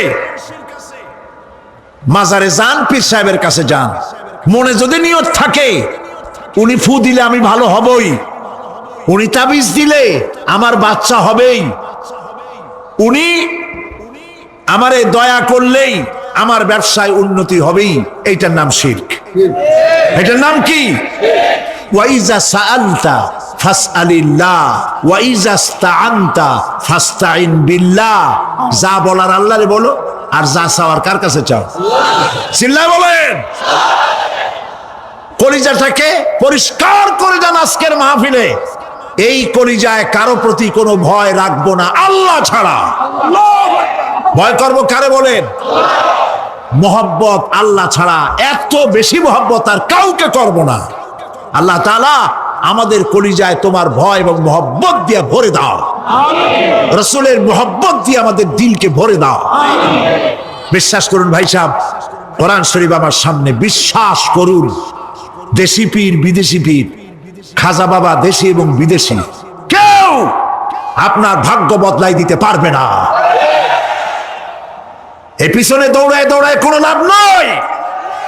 এতক্ষণ মসজিদের ভেতরে বসে আল্লাহর কাছে কাঁদেন, আর আজ থেকে কোনো মাজারে টাকা দিবেন না, পয়সা দিবেন না, আগরবাতি দিবেন না, মোমবাতি দিবেন না, গোলাপ পানি দিবেন না। কারা কারা দিবেন না হাত উঁচু করে দেখা। সুবহানাল্লাহ, আলহামদুলিল্লাহ, লা ইলাহা ইল্লাল্লাহ। সুবহানাল্লাহ, আলহামদুলিল্লাহ, লা ইলাহা ইল্লাল্লাহ। সুবহানাল্লাহ,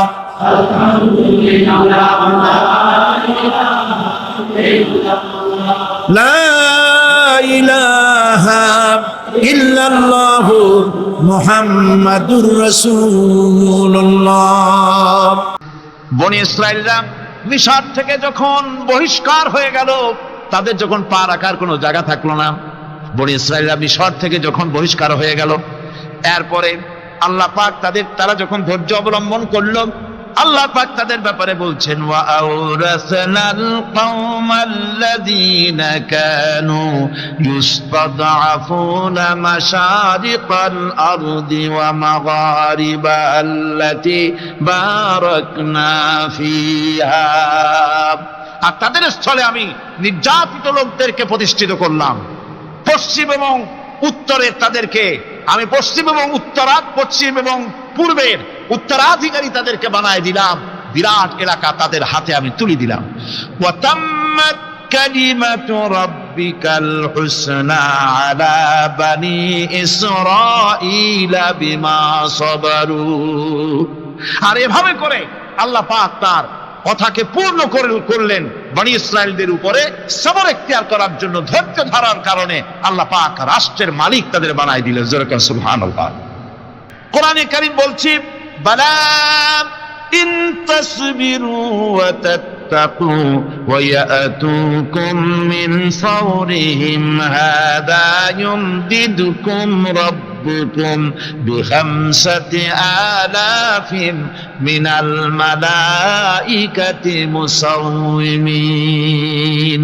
হ্যাঁ, তোমরা যদি ধৈর্য অবলম্বন করো আর আল্লাহকে ভয় করে চলো, তাহলে এক্ষুনি আল্লাহ রাব্বুল আলামিন তোমাদের জন্য কাতারে কাতারে শৃঙ্খলাবদ্ধ 10,000 ফেরেশতা দিয়ে তোমাদেরকে সাহায্য করবেন। সুবহানাল্লাহ, তোমাদেরকে ফেরেশতা দিয়ে সাহায্য করা হবে।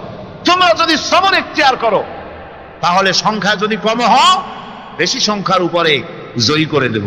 ইয়াকুম মিনকুম 20 সাবিরুনা ইয়াগলিবু মিয়াতাইন।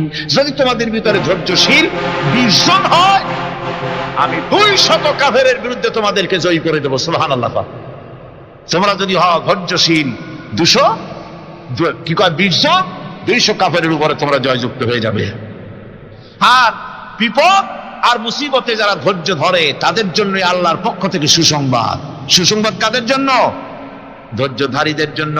কোরআনে কারীম বলছে, ওয়াবাশশিরিস সাবিরিনাল্লাযীনা ইযা আসাবাতহুম মুসিবাতুন ক্বালু ইন্না লিল্লাহি ওয়া ইন্না ইলাইহি রাজিউন।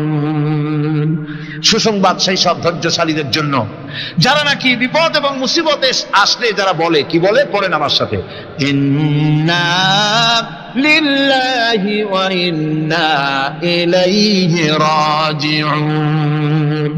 এটা শুধু আমাদের লোকেরা কেউ মরলে পড়ে, এটা শুধু মরার সময় নয়, বরং যে কোনো বিপদ আর মুসিবত এলে মুমিন বান্দা যারা, তারা কি পড়বে? ইন্না লিল্লাহি ওয়া ইন্না ইলাইহি রাজিউন। নিশ্চয়ই নিশ্চয়ই আমরা আল্লাহর জন্য এবং আমাদের সকলকেই আল্লাহর কাছে ফিরে যেতে হবে, প্রত্যাবর্তিত হতে হবে।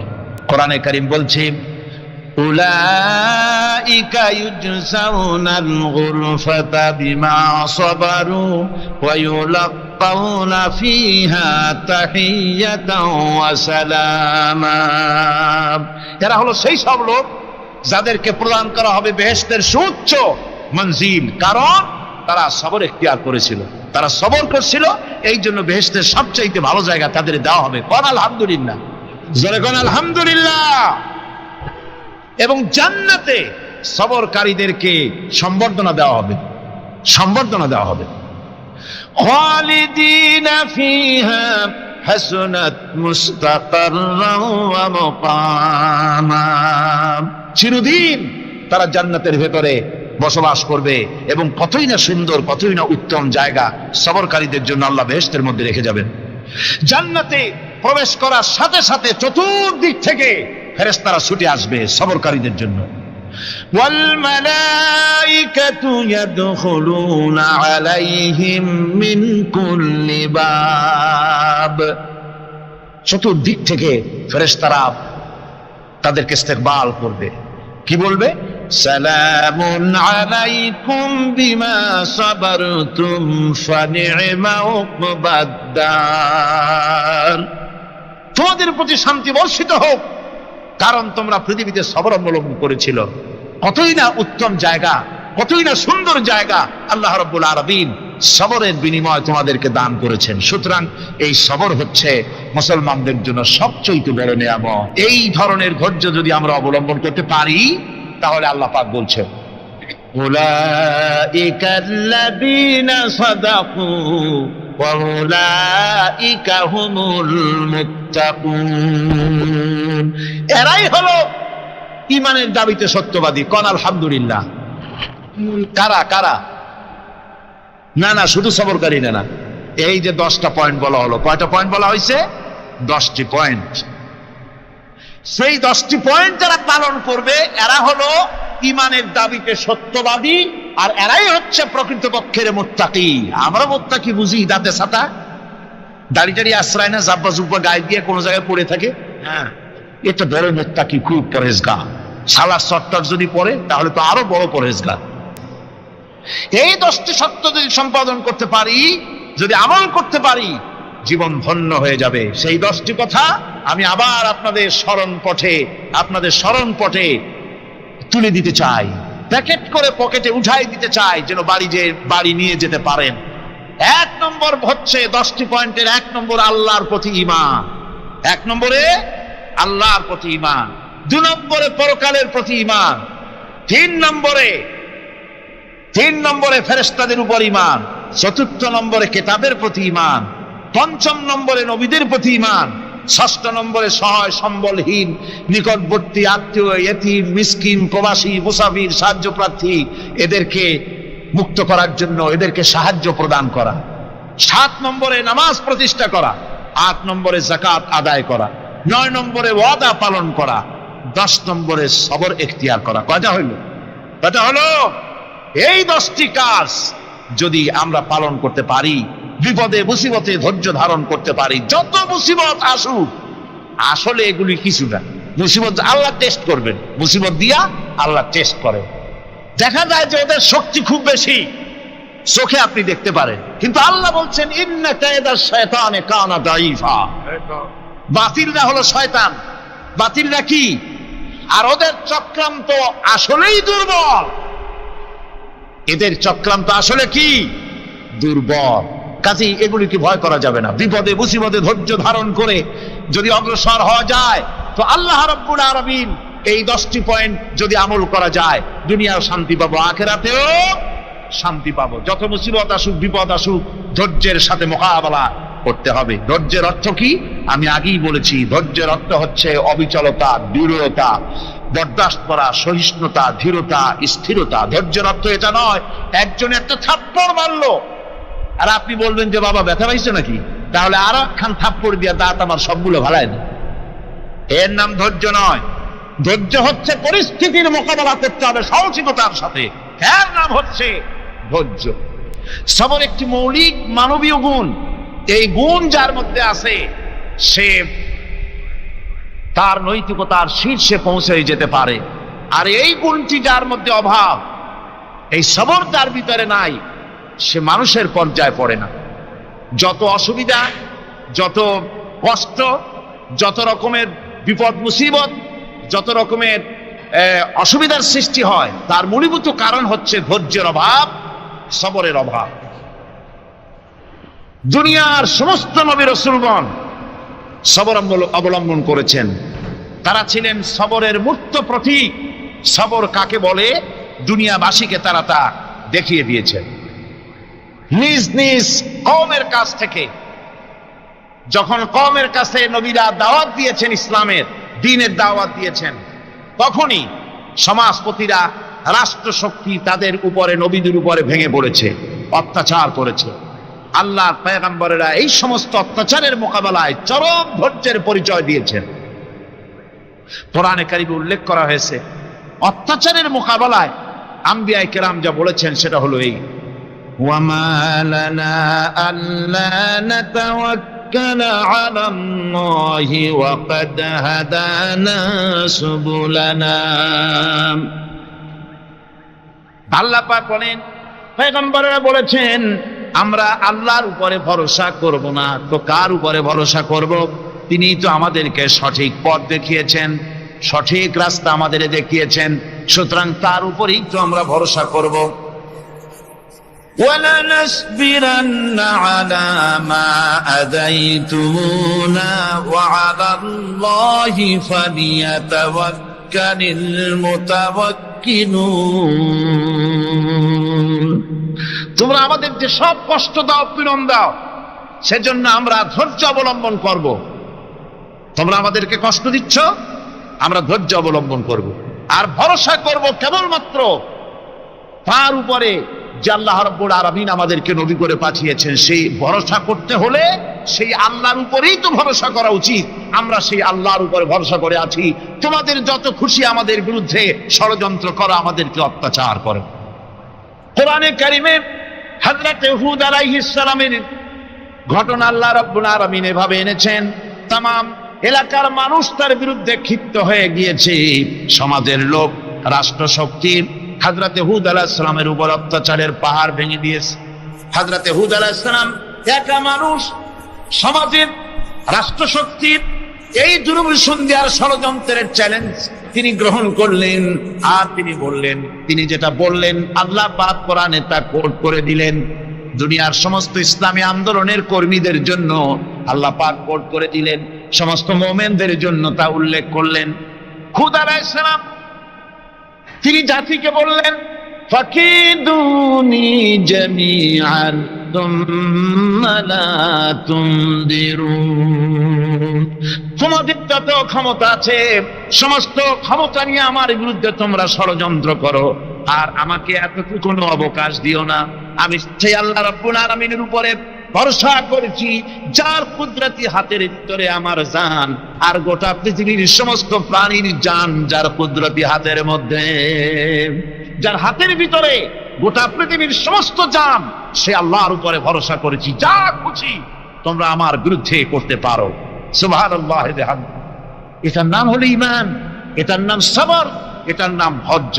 এই ধৈর্য আসে ঈমানে কামেল হলে পরে এবং আল্লাহর উপরে পরিপূর্ণ বিশ্বাস হলে পরে। আল্লাহ রাব্বুল আলামিন কোরআনে কারীমের মধ্যে বলেছেন, ইন্না নাহনু নাযালনা যিকরা ওয়া ইন্না লাহু লাহাফিজুন। কোরআন নাজিল করেছি আমি আল্লাহ, আর এর সংরক্ষণের সবটুকু দায়িত্ব আল্লাহ রাব্বুল আলামিন নিজেই গ্রহণ করেছেন, আমি গ্রহণ করেছি। নাজিল করছি আমি, হেফাজত করবো আমি। কে বলেন সবাই? আমি হেফাজত করবো এটাকে। আল্লাহ পাক গ্যারান্টি দিচ্ছেন, ওয়ালাউ তাকাওয়ালা আলাইনা বা'দাল আকাবিল। আমার নবী যদি নিজের থেকে বানিয়ে কোনো কথা আমি আল্লাহর নামে কোরআন শরীফের ভিতরে চালাই দিতেন, আমি আমার নবীর ডান হাত চেপে ধরতাম, আর তার কণ্ঠ নালীকে আমি আল্লাহ কেটে ফেলে দিতাম। কত বড় কথা! গলা কেটে ফেলে দিতাম। একটি কথাও যদি নিজের থেকে বানিয়ে বলতেন, সুবহানাল্লাহ বলেন। সেই কোরআন একটি শব্দ মানুষের নেই। আল্লাহ পাক বলেছেন, এর উপর, কোরআনের উপর থেকে, এর নিচের থেকে, এর ডান থেকে, এর বাম থেকে, এর ভিতরে শয়তানের বাতিলের প্রবেশের কোনো অধিকার নাই। যদি থাকতো এতদিনে কত বেড়াছেড়া করতো, সেরা বেড়া করতো, উল্টো পাল্টা করিয়া সর্বনাশ করে ফেলাইতো, ঠিক কিনা? পৃথিবীতে শত শত কোটি খ্রিস্টান পৃথিবীতে আছে। খ্রিস্টানদেরকে চ্যালেঞ্জ করুন তো, যে একটা বাইবেলের হাফেজ দাও আমাদেরকে। সারা পৃথিবীতে একটা হাফেজ চাই, বাইবেল মুখস্থ করছে, পাওয়া যাবে? যাবে না। হিন্দুদেরকে চ্যালেঞ্জ করে, কত কোটি হিন্দু আছে তোমাদের, বেদ তোমাদের ধর্মগ্রন্থ, বেদ মুখস্থ করছে, এরকম হাফেজ দাও, পারবে দিতে? পারবেন। মহান আল্লাহ রাব্বুল আলামিন কোরআনে কারীমকে হেফাজত করেছেন। সূরা কমরের মধ্যে রব্বুল আলামিন বলেছেন, ওয়ালাকাদ ইয়াসসারনাল কুরআনা লিযিকরি ফাহাল মিন মুদ্দাকির। আল্লাহ পাক বলেন, অবশ্যই কোরআনে কারীমকে আমি মানুষের কাছে মুখস্থ করার জন্য আর বোঝার জন্য সহজ করে দিয়েছি। মুখস্থ করাও সহজ আর বোঝাও সহজ। কিন্তু দুর্ভাগ্যজনক সত্য আরেকটি কথা আছে, সেটা হলো এই, মুসলমান দাড়িওয়ালা টুপিওয়ালা আল্লাহর মসজিদের ভেতরে বসে এক শ্রেণীর মুসলমানেরা বলে, কোরআন বোঝা আমাদের কাম না, আমরা পাবলিক, আমরা কোরআনের বুঝবো কি? কোরআন বুঝবে আলেমেরা। অবশ্য এই রকমের লোক নারায়ণগঞ্জে নাই, বিভিন্ন জেলায় আছে। কোরআন আমরা বুঝবো না, বিশাল ব্যাপার, আল্লাহর কোরআন, এর আমরা বুঝবো কি? এই কথাটা শয়তানের একটি ওয়াসওয়াসা। এই কথাটি শয়তানের মারাত্মক ওয়াসওয়াসা।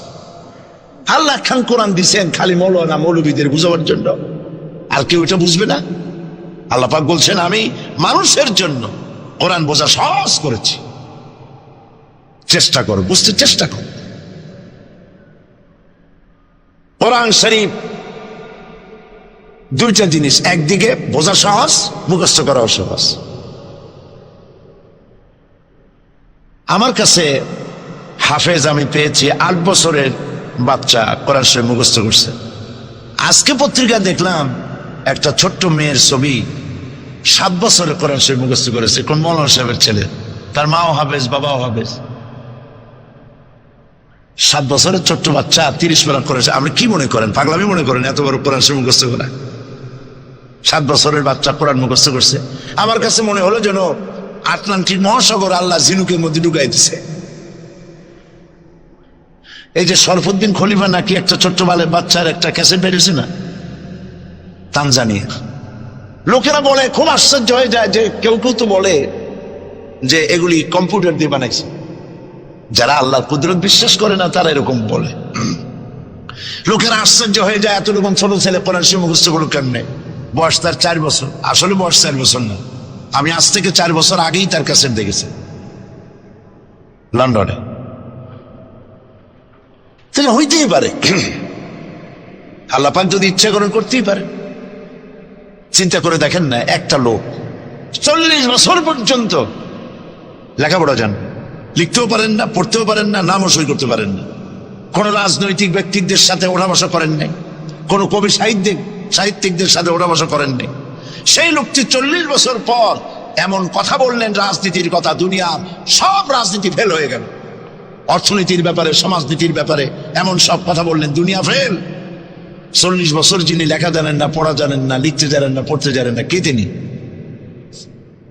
সাল্লাল্লাহু আলাইহি সাল্লাম। তো আল্লাহ পাক কেন পারবেন না? মরা গাছ দিয়ে ফুল ফুটাই দিতে পারেন, মরুভূমির ভিতরে পানির প্রস্রবণ ঘটিয়ে দিতে পারেন, আমিরকে ফকির করতে পারেন, ফকিরকে আমির করতে পারেন। এই তো আল্লাহ। যালিকুমুল্লাহু রাব্বুকুম, ইনি হচ্ছেন তোমার আমার রব। সুবহানাল্লাহি ওয়া বিহামদিহি। কোরআনে কারীমকে একদিকে মুখস্থ করা সহজ, আর মুখস্থ করার জন্য একটি সিস্টেম কোরআন শরীফের মধ্যে আছে, চিন্তা করলে যেগুলি পাওয়া যায়। সেটা হলো এই যে কোরআন যদি কেউ তাড়াতাড়ি পড়ে মনে হবে যেন প্রবন্ধ পড়তেছি, আর যদি থেমে থেমে পড়ে তাহলে মনে হবে যেন কবিতা পড়তেছি। সুবহানাল্লাহ। প্রত্যেকটা লাইনে লাইনে মিল, ছন্দের আকারে কোরআন শরীফ পৃথিবীর সমস্ত সাহিত্যে মানকে ছাড়িয়ে এত উপরে গিয়েছে যেই মান পর্যন্ত পৃথিবীর কোন সাহিত্য কিয়ামত পর্যন্ত পৌঁছতে পারবে না। এর ফাসাহাত, এর বালাগাত, কোরআন শরীফের সাহিত্যিক মান চিরকালের জন্য কালজয়ী, এর পাশেও কেউ দাঁড়াইতে পারবে না। সুবহানাল্লাহ। কি পাগল ছাগল হাবিজাবি নবীয়তের দাবি করে। আচ্ছা, নবীর দাবি করলে তো তার কাছে ওহী আসতে হবে। এই যে ছাগল পাগল যেগুলো নবীর দাবি করলো, নবী করিম সাল্লাল্লাহু আলাইহি ওয়াসাল্লাম ইন্তেকালের পরে 30 জন মিথ্যাবাদী নবুয়তের দাবি করবে, ঠিক না? এই জন্য নবী করিম সাল্লাল্লাহু আলাইহি ওয়াসাল্লাম বলেছেন, তোমাদের মধ্যে উত্তম সেই ব্যক্তি যে ব্যক্তি তার স্ত্রীর কাছে উত্তম। আমি আমার স্ত্রীদের কাছে উত্তম ব্যক্তি। সুবহানাল্লাহ। হযরত নবী করিম সাল্লাল্লাহু আলাইহি ওয়াসাল্লাম তিনি যখন হযরতে খাদিজাকে যখন দ্বীনের দাওয়াত দিলেন, কালেমার দাওয়াত দিলেন, বললেন এক আল্লাহর ইবাদত করো, আমারে শেষ জামানার নবী হিসাবে মেনে নাও, আখেরি নবী হিসাবে আমাকে মেনে নাও। হযরতে খাদিজা এক মুহূর্ত দেরি করেন নাই, সঙ্গে সঙ্গে পড়েছেন লা ইলাহা ইল্লাল্লাহু মুহাম্মাদুর রাসূলুল্লাহ।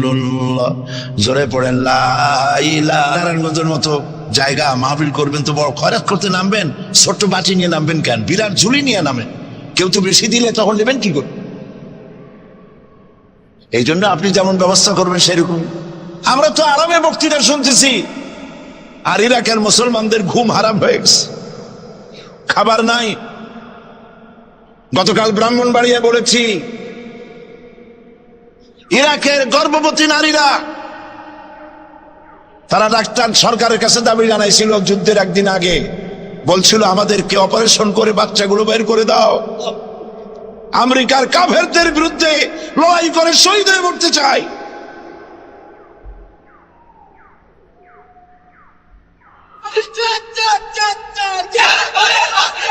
আমরা কিচ্ছু করতে পারবো না, কিন্তু দোয়া করতে পারবো। কি করতে পারবো? তবে দোয়া কবুল হোক আর না হোক এই নিয়ে তাড়াহুড়ো করবেন না। অনেকে মনে করে দোয়া তো করছিলাম আফগানের জন্য, হয়েছে কি? এই জাতীয় কথা বলা ইমানের বিপরীত, ইমানের খেলাফ। আপনার দোয়া কবুল করতে আল্লাহ বাধ্য নন। ফাআলুল লিমা ইউরিদ, যা খুশি তাই করেন। সুবহানাল্লাহ বলো। এই দোয়া যে করি, এই দোয়া কবুল আজ হবে, কাল হবে, অথবা 5 বছর 10 বছর পরে হবে, অথবা কবুল যদি না হয়, শাহনশাহ রব্বুল আলামিনের দরবারে দোয়া করা হয়েছে, এজন্য আল্লাহ পাক কিয়ামতে মর্যাদা বৃদ্ধি করে দিবেন। দোয়া করতেই হবে, দোয়া ছাড়া পথ নাই। কাজী বসবেন, হাঁটাহাঁটি করা ঠিক না। হযরতে খাদিজাতুল কুবরা রাদিয়াল্লাহু তাআলা আনহা ঈমান এনে কালেমা পড়ে বললেন কি জানেন? বললেন, আবাল কাসেম, হে কাসেমের পিতা, হে কাসেমের পিতা, আমি বিগত 15টি বছর আপনার সাথে ছিলাম স্ত্রী হিসেবে। আমি আপনার মধ্যে যে আচরণ দেখেছি, যে আখলাক দেখেছি, এটা কোনো সাধারণ মানুষের হতে পারে না। আপনি অবশ্যই আল্লাহর নবী, বিন্দুমাত্র সন্দেহ আমার নাই। সুবহানাল্লাহ। প্রিয় ভাই সব, সেই নবীদের জন্য 3টি শর্তের কথা বলেছিলাম। একটা হলো ওহী, একটা মুজিজা, একটা উন্নত মানের চরিত্র। ওহী ছাড়া নবী হওয়া যায় না। এই কোরআন সর্বশেষ ওহী মুহাম্মদ সাল্লাল্লাহু আলাইহি ওয়াসাল্লামের পরে। এরপরে আল্লাহর কোন ওহী আসবে না, একটা শব্দ আসবে না পৃথিবীর মানুষের জন্য। কমপ্লিট করে দেওয়া হয়েছে। আল ইয়াউমা আকমালতু লাকুম দীনাকুম ওয়া আতমামতু আলাইকুম নি'মাতি ওয়া রাদিতু লাকুমুল ইসলাম দীনা। এটাকে কমপ্লিট করা হয়েছে আল্লাহর পক্ষ থেকে। পৃথিবীর মানুষের জন্য আর একটি শব্দ প্রয়োজন নাই। বিজ্ঞানের আবিষ্কার যত বাড়ুক, কোরআন শরীফের কিচ্ছু তাতে আসে যায় না। যদি কোন আহাম্মক বলে যে বর্তমান হলো বিজ্ঞানের যুগ, কোরআন নাজিল হয়েছে কত বছর আগে? 1400 বছর আগে কোরআন নাজিল হয়েছে। সেই যুগের কোরআন আর এখন মডার্ন যুগ, এখন কি এগুলি চলে? আরে বাবা, তোমার বিজ্ঞান ফেলের সামনে। বিজ্ঞানের থিওরি হচ্ছে, বিজ্ঞানের একটি থিওরি এই যে বিজ্ঞানের কোন থিওরি ফাইনাল নয়। আজকে এক বিজ্ঞানী এক কথা বলে, কালকে আরেকজন আরেক কথা বলে। একদিন তো ডারউইন বলেছে এই মানুষগুলো মানুষ না, সবগুলা বান্দর। ও নিজেও বান্দর। বান্দর কেন? মানুষের নাকি দেখা যায় বান্দরের মতো। আচ্ছা বলেন, বান্দর আমার মামু হয়, শিম্পাজি আমার নানা, ওরাং ওটাং দাদা, এই বলে এর মধ্যে কোনো গৌরব আছে? এর মধ্যে কোনো গৌরব আছে? কোনো গৌরব নাই। ডারউইনের গোষ্ঠী বান্দরের গোষ্ঠী হইতে পারে, কিন্তু আমরা বান্দরের গোষ্ঠী না। আমরা আসছি আদম থেকে, আদম আসছে মাটি থেকে। সুবহানাল্লাহ। ওই সময় সে বলছিল, আমি চিন্তা করছি যে কয় বোতল খাইয়া এরকম লিখতে পারে। ওই সময় সে বলছে মানুষ বান্দর জাতি। এরপরে যারা পৃথিবীতে বিজ্ঞানী, তার সমকালীনের পরপরই যারা এসছে, তারা রিসার্চ করে বলেছে এই ডারউইনের এই কথা হলো একটা বান্দরামি। এটা ঠিক না।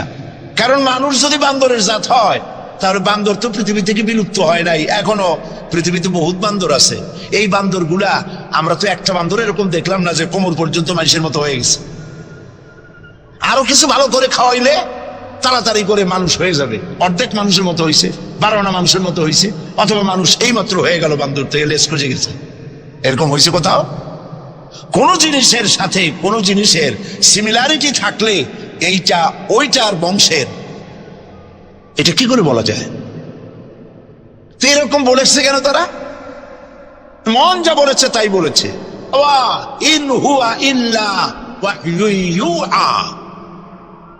আল্লাহ পাক বলছেন, নবী যা বলেন, কোরআনের নামে যা বলেন, সব ওহী। তিনি নফস এবং প্রবৃত্তিকে অনুসরণ করে কোনো কথা বলেন না। আমি যা বলতে বলি তাই বলেন। সুবহানাল্লাহ। সুতরাং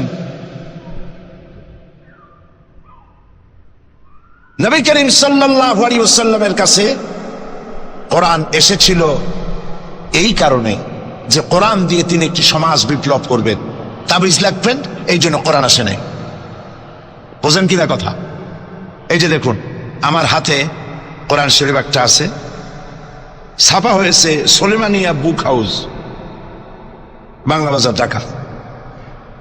কে তাদেরকে অধিকার দিল কোরআন শরীফ সেবে কোরআনের মধ্যে তাবিজের নকশা আঁকা? আল্লাহর কালামের সাথে এটা বেয়াদবি, বেহরমতি। এই জাতীয় কোরআন শরীফ বাজারে পাইলে আপনারা কিনবেন না। কোরআন শরীফ নাম্বার দিয়ে তাবিজ লেখার কোন অধিকার ইসলাম কাউকে দেয় নাই। কোরআন শরীফকে জাতির কাছে হালকা করেছে তাবিজের ব্যবসা দিয়ে।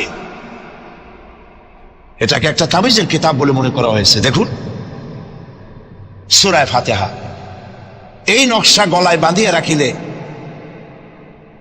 মুক্তি পাওয়া যাইবে রোগ হইতে। সূরা মারিয়াম পেটে বাঁধিয়ে রাখলে বাচ্চা হবে তাড়াতাড়ি। সূরা ইউসুফ এই নকশা গলার সাথে ঝুলায় রাখলে বিয়ে হবে তাড়াতাড়ি, কাঙ্ক্ষিত প্রেমিকাকে পাওয়া যাবে। এই জাতীয় আল্লাহর কালামের সাথে তামসা করেছে এরা, নাউজুবিল্লাহ বলে। তাবিজগুলা কি? কতগুলো দাগ দেওয়া, আর তার মধ্যে 573, 6072, 286, 1382 হারাম। আপনি 786 10 লক্ষ বার যদি দেখেন, একবার বিসমিল্লাহর সমান হবে না। ইমানকে সাফ করতে হবে। কোরআন শরীফ তাবিজ দেখার জন্য আসে নাই। নবী করিম সাল্লাল্লাহু আলাইহি ওয়াসাল্লাম তাবিজ লেখেন নাই, অনুমতি দেন নাই। সাহাবায়ে কেরামের একজন সাহাবীও তাবিজ লেখেন নাই। ঝাড় ফুকের ব্যাপারে ইসলাম অনুমতি দিয়েছে। নবী করিম সাল্লাল্লাহু আলাইহি ওয়াসাল্লাম নিজে ঝাড় ফুক করেছেন, সাহাবায়ে কেরাম করেছেন। তাবিজ লেখে লেখা ধান্দাবাজি কারে কয়? বলে যে টিউবওয়েলের পানি, কুয়ার পানি, খালার পানি, বেড়ের পানি, ড্রেনের পানি, পুকুরের পানি, নদীর পানি, 7 জায়গা দিয়ে পানি আনবা। জাফরানের কালি, তারপরে কালিজিরার ছাতু, এইগুলো মিশাইয়া এরপরে দাগ দাগ দিয়ে তাবিজ লিখলো। তারপরে লেখে এক এক পাশে ইয়া জিব্রাইল, ইয়া মিকাইল, ইয়া ইসরাফিল, ইয়া জিব্রাইল, হাবিজাবি কতগুলো লিখিয়া এই জাতীয় যা খুশি আল্লাহর ফেরেশতাদের নাম লিখে গলায় ঝুলাবার কোনো মানে নাই।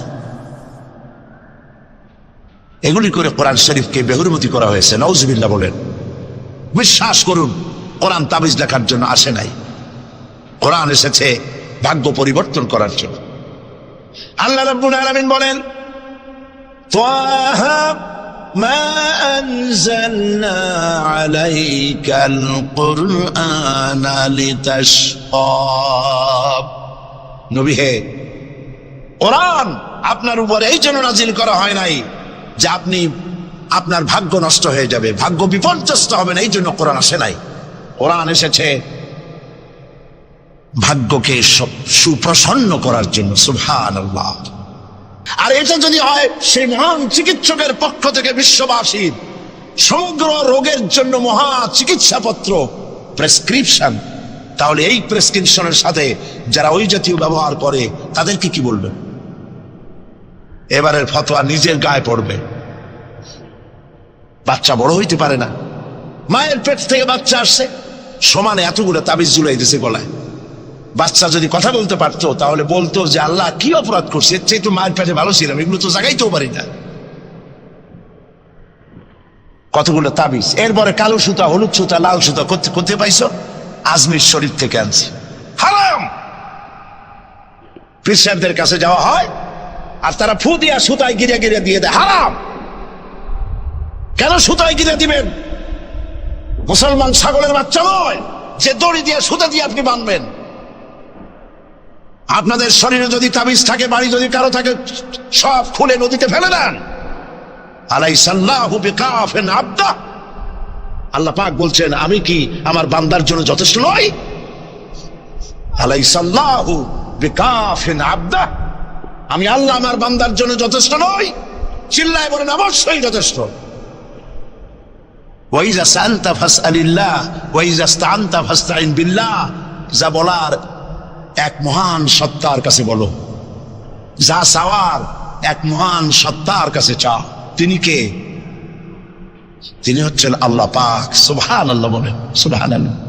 প্রিয় ভাই সব, যারা মাজারে যায়, ওই যে মাজার আছে সিলেট শাহজালালের রহমতুল্লাহ আলাইহির মাজার, আজমিরে আছে খাজা মঈনুদ্দিন চিশতি রহমতুল্লাহ আলাইহির মাজার, বাগদাদে আছে হযরত বড় পীর মহিউদ্দিন আব্দুল কাদের জিলানী রহমতুল্লাহ আলাইহির মাজার। বাংলাদেশ থেকে লোকেরা তাদের পয়সা করি আছে, সব জায়গায় যায়। কেন যায়? 15 বছর বিয়ে করছে, বাচ্চা হয় না, মামলা করেছে হাইকোর্ট, সুপ্রিম কোর্ট, সব জায়গায় বেকায়দা। ব্যবসা করে খালি লালবাতি জ্বলে, ওষুধপত্র খায়, রোগ ভালো হয় না, চলে গেল মাজারে। একটু সময়ের জন্য কমন সেন্সের কমন বাদ দিয়া শুধু সেন্স দিয়া চিন্তা করেন। যার কাছে আপনি আপনার অভিযোগ বলতে গেছেন, এই তিনজন অলির কথাই ধরি, বাকিদের পরে ধরি। ওনাদের মাতৃভাষা কি? শাহজালাল রহমতুল্লাহ আলাইহির মাতৃভাষা কি? আরবি। বলেন কি? আরবি। ইয়েমেন থেকে তিনি এসেছিলেন, আরবি। খাজা মুঈনুদ্দিন চিশতি রহমতুল্লাহ আলাইহির মাতৃভাষা আরবি। হযরতে বড় পীর আব্দুল কাদের জিলানী রহমতুল্লাহ আলাইহির মাতৃভাষা আরবি। আপনি গিয়ে বাংলায় বললেন, খাজা বাবা আমার তো 15 বছর বিয়ে করছি, বাচ্চা মোটে হয় না, এখন করবো কি? আপনার কথা খুব বুঝছেন তিনি, তাই না? খুব বুঝেছেন। গেল 1 নম্বর মিসফায়ার। 2 নম্বরে, আপনি যে কবরের কাছে গিয়ে কথাগুলি বলছেন, তিনি যে কবরে আছেন তার গ্যারান্টি কি? ওখানে তো তিনি নাও থাকতে পারেন। সাধারণ এমপি মন্ত্রী কোন জেলায় যদি যায়, সরকারের মেহমানখানা আছে, নাম কি? Circuit house. মেহমান যে আন্দাজের, সরকারের তেমন ব্যবস্থা আছে, ডাক বাংলা আছে, রেস্ট হাউস আছে, সার্কিট হাউস আছে, ঠিক না? 2 রকমের মেহমান। এক প্রকার হলো ভিআইপি, আর এক প্রকার হচ্ছে নিকৃষ্ট, চোর ডাকাত। এরাও সরকারের মেহমান। চোর ডাকাত, মুচ্ছা বদমাস, সন্ত্রাসী, ওরা যদি মেহমান হয়ে পুলিশে, এদের ধরবে কারা? এই মেহমানদের ধরবে পুলিশে। ধরে নিয়ে ওদের জন্য মেহমান খানা হলো হাজত। হাজতের মধ্যে থুয়ে দিবে, কনভিক্টেড হলে পরে জেলখানার মধ্যে ঢুকাই দেবে, ঠিক কিনা? আর যদি এমপি হয়, মন্ত্রী হয়, প্রধানমন্ত্রী হয়, তা থাকার জন্য প্রত্যেকটা জেলায় গভর্নমেন্ট সার্কিট হাউস করে রেখেছে। এই সব মন্ত্রী প্রধানমন্ত্রীর চাইতে ওলিউল্লাহ, আল্লাহর ওলি যারা, তাদের মর্যাদা আল্লাহর কাছে অনেক বেশি। তারা ইন্তেকাল করবেন আর আল্লাহ ওই মাটির মধ্যে ভালাই থাকবেন। আল্লাহর কোনো রেস্ট হাউস থাকতে নাই, আল্লাহর কোনো গেস্ট হাউস থাকতে নাই। হয়তো তিনি কবরে নাই, গেস্ট হাউসে তিনি আরাম ফরমাচ্ছেন। 2 নম্বর মিসফায়ার। 3 নম্বরে, কবরে যদি থাকেও তখন তিনি ঘুমে আছেন না চেতনা আছেন। যদি ঘুমের মধ্যে থাকে তাহলে 3 নম্বর মিসফায়ার, কোনো কামে লাগলো না। এই জন্য চাইতে হবে এমন মহান সত্তার কাছে, যিনি কখনো ঘুমান না। লা তাখুযুহু সিনাতুন ওয়ালা নাওম, যার ঘুমও নাই, তন্দ্রাও নাই। কে তিনি? চিল্লায় বলুন। কলিজাটারে পরিষ্কার করেন, সাফ করে নেন। এভাবে সাফ করবেন, কোন মাফির, কোন জিন্দাফির আমার ভাগ্য ভালো বানাতে পারবে না, পারবে না, পারবে না। কোন মরাফির, কোন জিন্দা ফু দিয়া আমার ভাগ্যকে বিনষ্ট করে দিতে পারবে না। খায়রিহি ওয়া শাররিহি মিনাল্লাহি তাআলা, আমার ভালো আমার মন্দ কেবলমাত্র এক মহান সত্তার মুষ্টির ভিতরে নিবদ্ধ, তিনি আল্লাহ রব্বুল ইজ্জত ওয়াল জালাল। গোটা আকাশ, গোটা জমিন যার মুঠার ভেতরে। মুসা আলাইহিস সালাম বলেছিলেন, আল্লাহ তুমি নাকি ঘুমাও না? আল্লাহ কয় বিশ্বাস করো না। তো সাংঘাতিক কথা। এইভাবে ইব্রাহিম আলাইহিস সালাম আল্লাহরে বলছিলেন,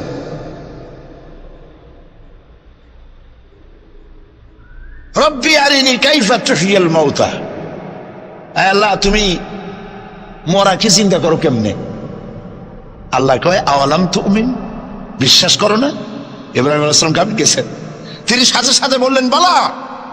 তিনি কিন্তু নাম বলতে পারতেন, যদি নাম বলতেন তো ভুল হইতো না। তো নাম আর বালার সমর্থবদ। তিনি বলতেন হ্যাঁ, কিন্তু নাম বলেন নাই, বলেছেন বালা। সাথে সাথে একটু দেরি করেন নাই। আল্লাহ প্রশ্ন করেছেন, কত বড় লোক পয়গম্বরের জন্য, আওয়ালাম তুমিন, বিশ্বাস করো না যে আমি মরার চিন্তা করতে পারি? ইব্রাহিম আলাইহিস সালাম বললেন বালা। এর অর্থ হচ্ছে হয় নট, কেন নয়, অবশ্যই বিশ্বাস করি। ওয়ালাকিন লিয়াতমাইন্না কলবি, তবে মূল বিষয় হলো যদি আমি চোখে দেখতাম, কানে শোনার, চোখে দেখা ব্যাপারটা একটু ভিন্ন। আল্লাহ বলেন বিশ্বাস যখন করছো, মরারে কেমনে চিন্তা করি আমি তোমাকে দেখাবো। সুবহানাল্লাহ, এই কোরআন শরীফের মধ্যে আল্লাহ বলেছেন। মুসা আলাইহিস সালাম বলছেন, আল্লাহ তুমি নাকি ঘুমাও না? আল্লাহকে বিশ্বাস করো না? আল্লাহ বিশ্বাস করো। তবে বুঝি না জিনিসটা। মুসা আলাইহিস সালাম ভয় পেয়ে গেলেন। আল্লাহ রাব্বুল আলামিন বলেন ভয়ের কোনো কারণ নাই। এটি একটি উদাহরণের জন্য আমি তোমাকে গ্লাস নিয়ে দাঁড়িয়ে থাকতে বলেছিলাম।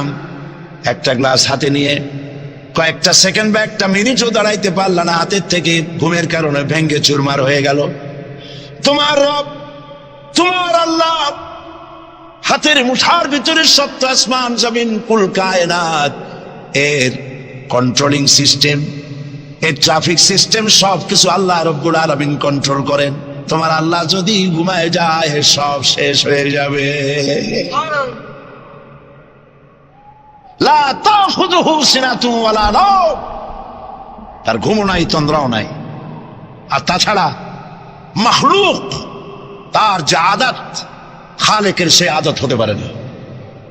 সৃষ্টি তার বউ হয়, বাচ্চা হয়, ঘুমায়।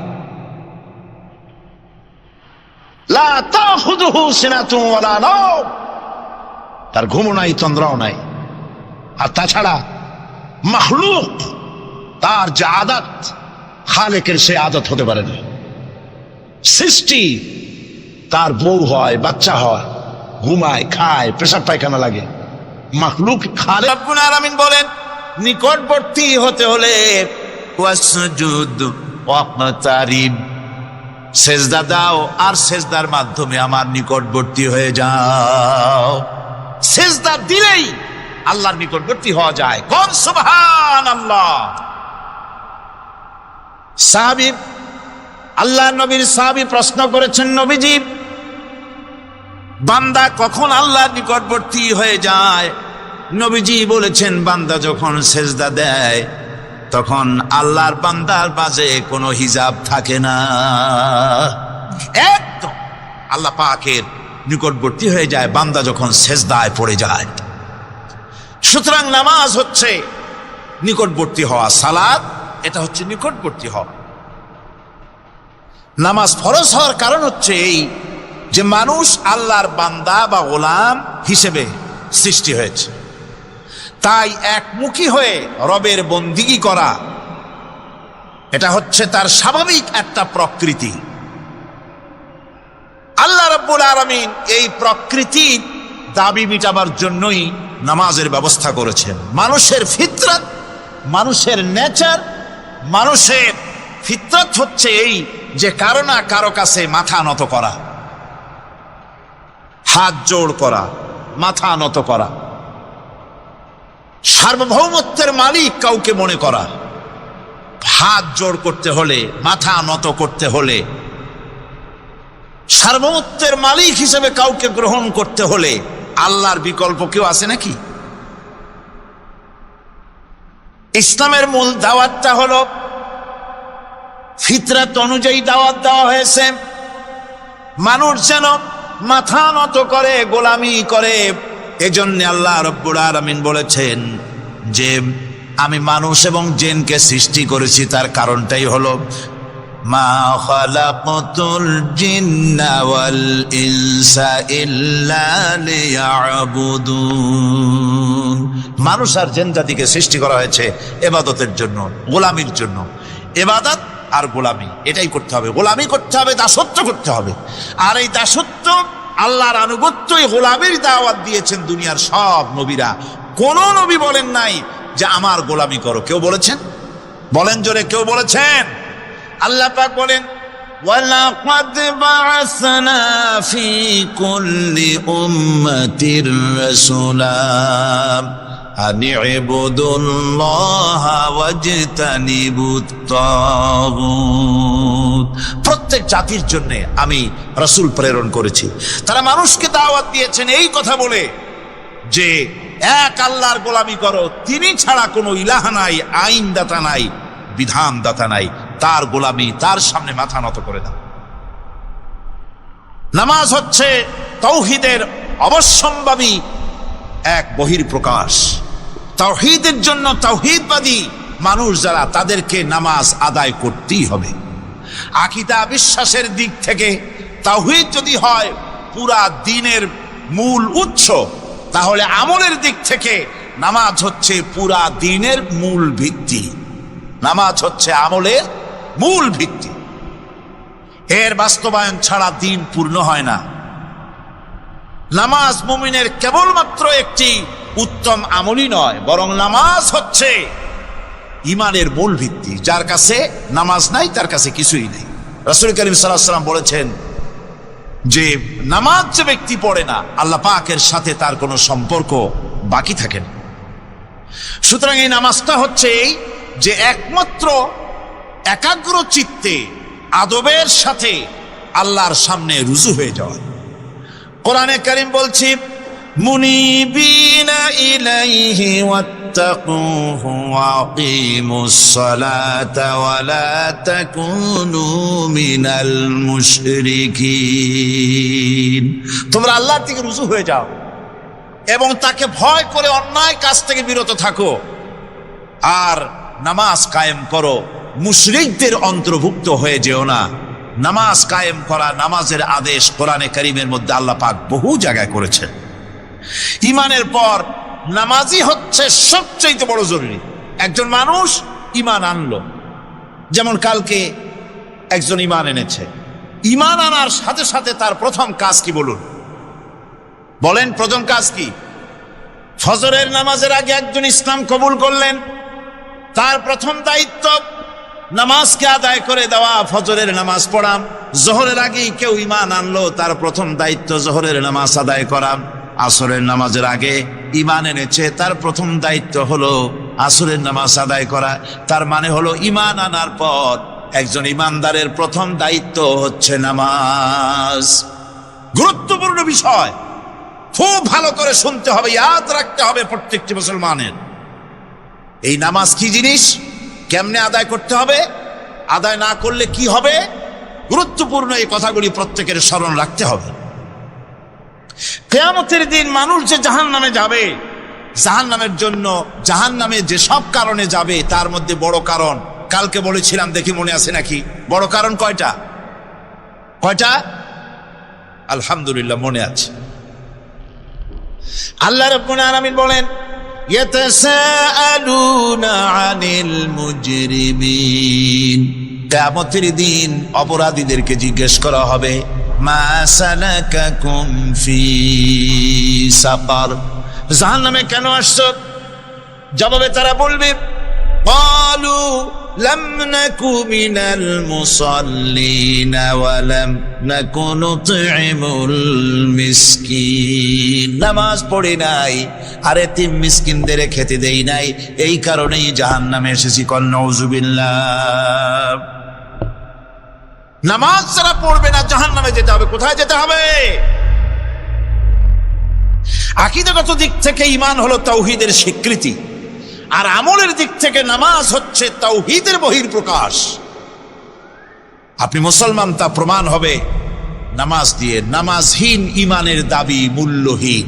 যার নামাজ নাই তার ঈমানের দাবি করার কোনো মূল্যই নেই। অনেক এরকম কথা বলে, হুজুর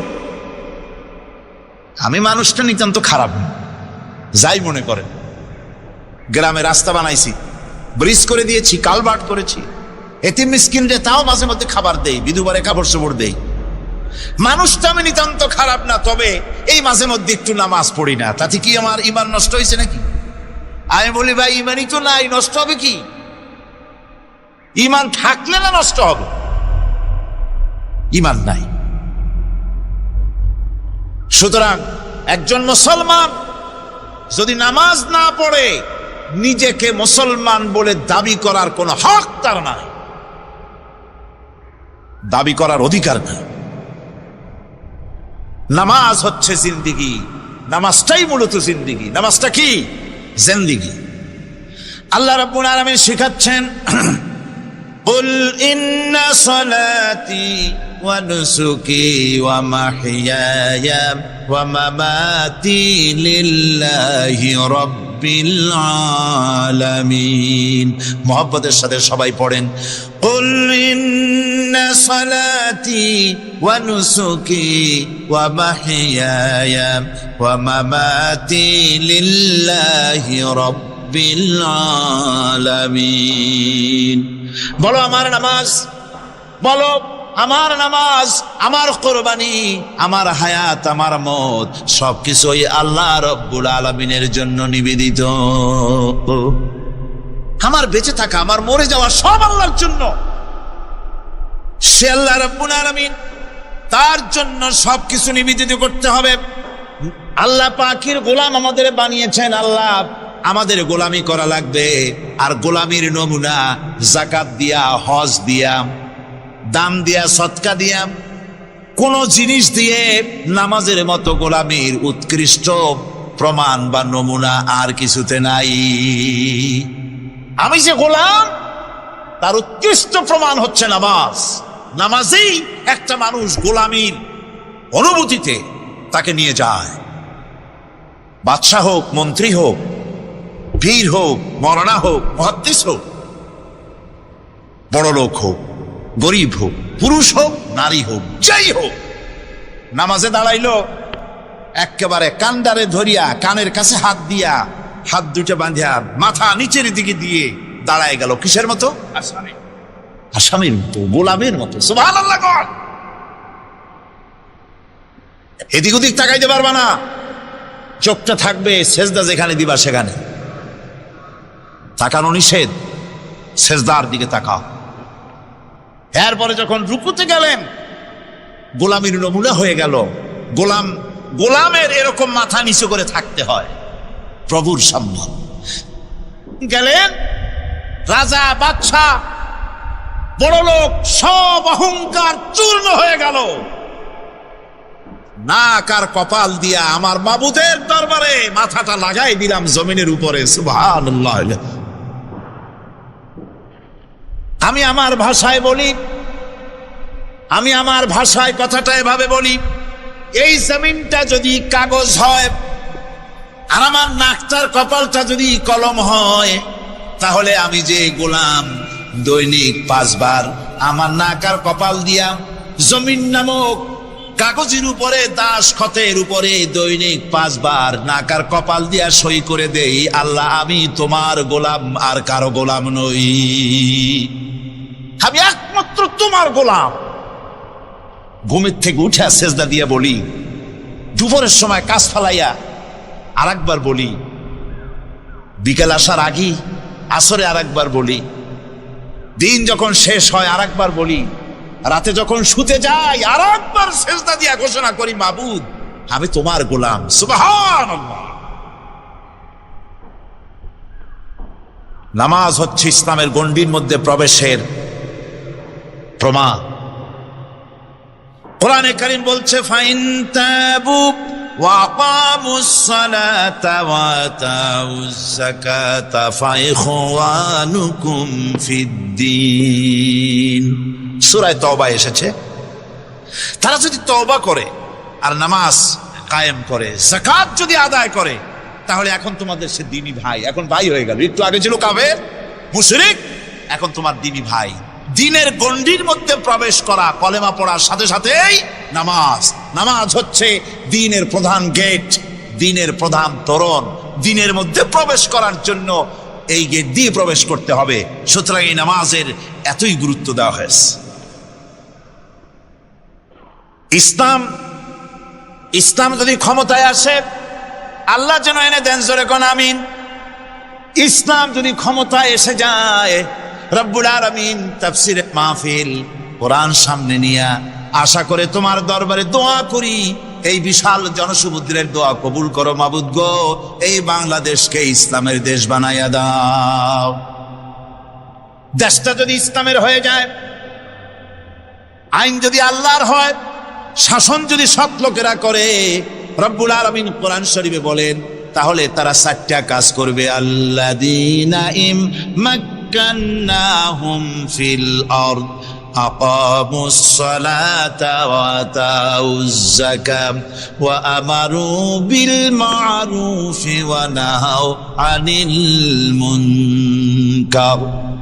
মুমিনেরা ক্ষমতায় এসে প্রথম যে কাজটা করবে, প্রথমে ক্ষমতা এসেই নামাজ বাধ্যতামূলক করবে। প্রথম কি? ওয়াজ নসিহতে অনুরোধ করা হবে না, বাবাজিরা আল্লাহর রাস্তায় নামাজটা পড়ে না, রেডিও এবং টেলিভিশনের মাধ্যমে রাষ্ট্রপ্রধান অর্ডার করে দিবেন, আজ থেকে বাংলাদেশের 12 কোটি তৌহিদি জনতা, নারী পুরুষ যারা আকেল বালিগ, সকলের জন্য নামাজ বাধ্যতামূলক, নামাজ পড়তেই হবে। এটা অর্ডার। বেলা যখন 1টা বেজে যাবে, বেলা যখন 1টা বাজবে, সমস্ত মসজিদে আজান শুরু হয়ে যাবে। আজানের সাথে সাথে অফিস, আদালত, কল কারখানা, ক্ষেত খামার, শিক্ষাঙ্গন সব ডেডলক হয়ে যাবে। আধা ঘন্টার জন্য বন্ধ হয়ে যাবে। যারা মুসলমান অফিসে, কলেজে, ইউনিভার্সিটিতে, সর্বত্র তারা নামাজের জন্য প্রস্তুতি নেবেন।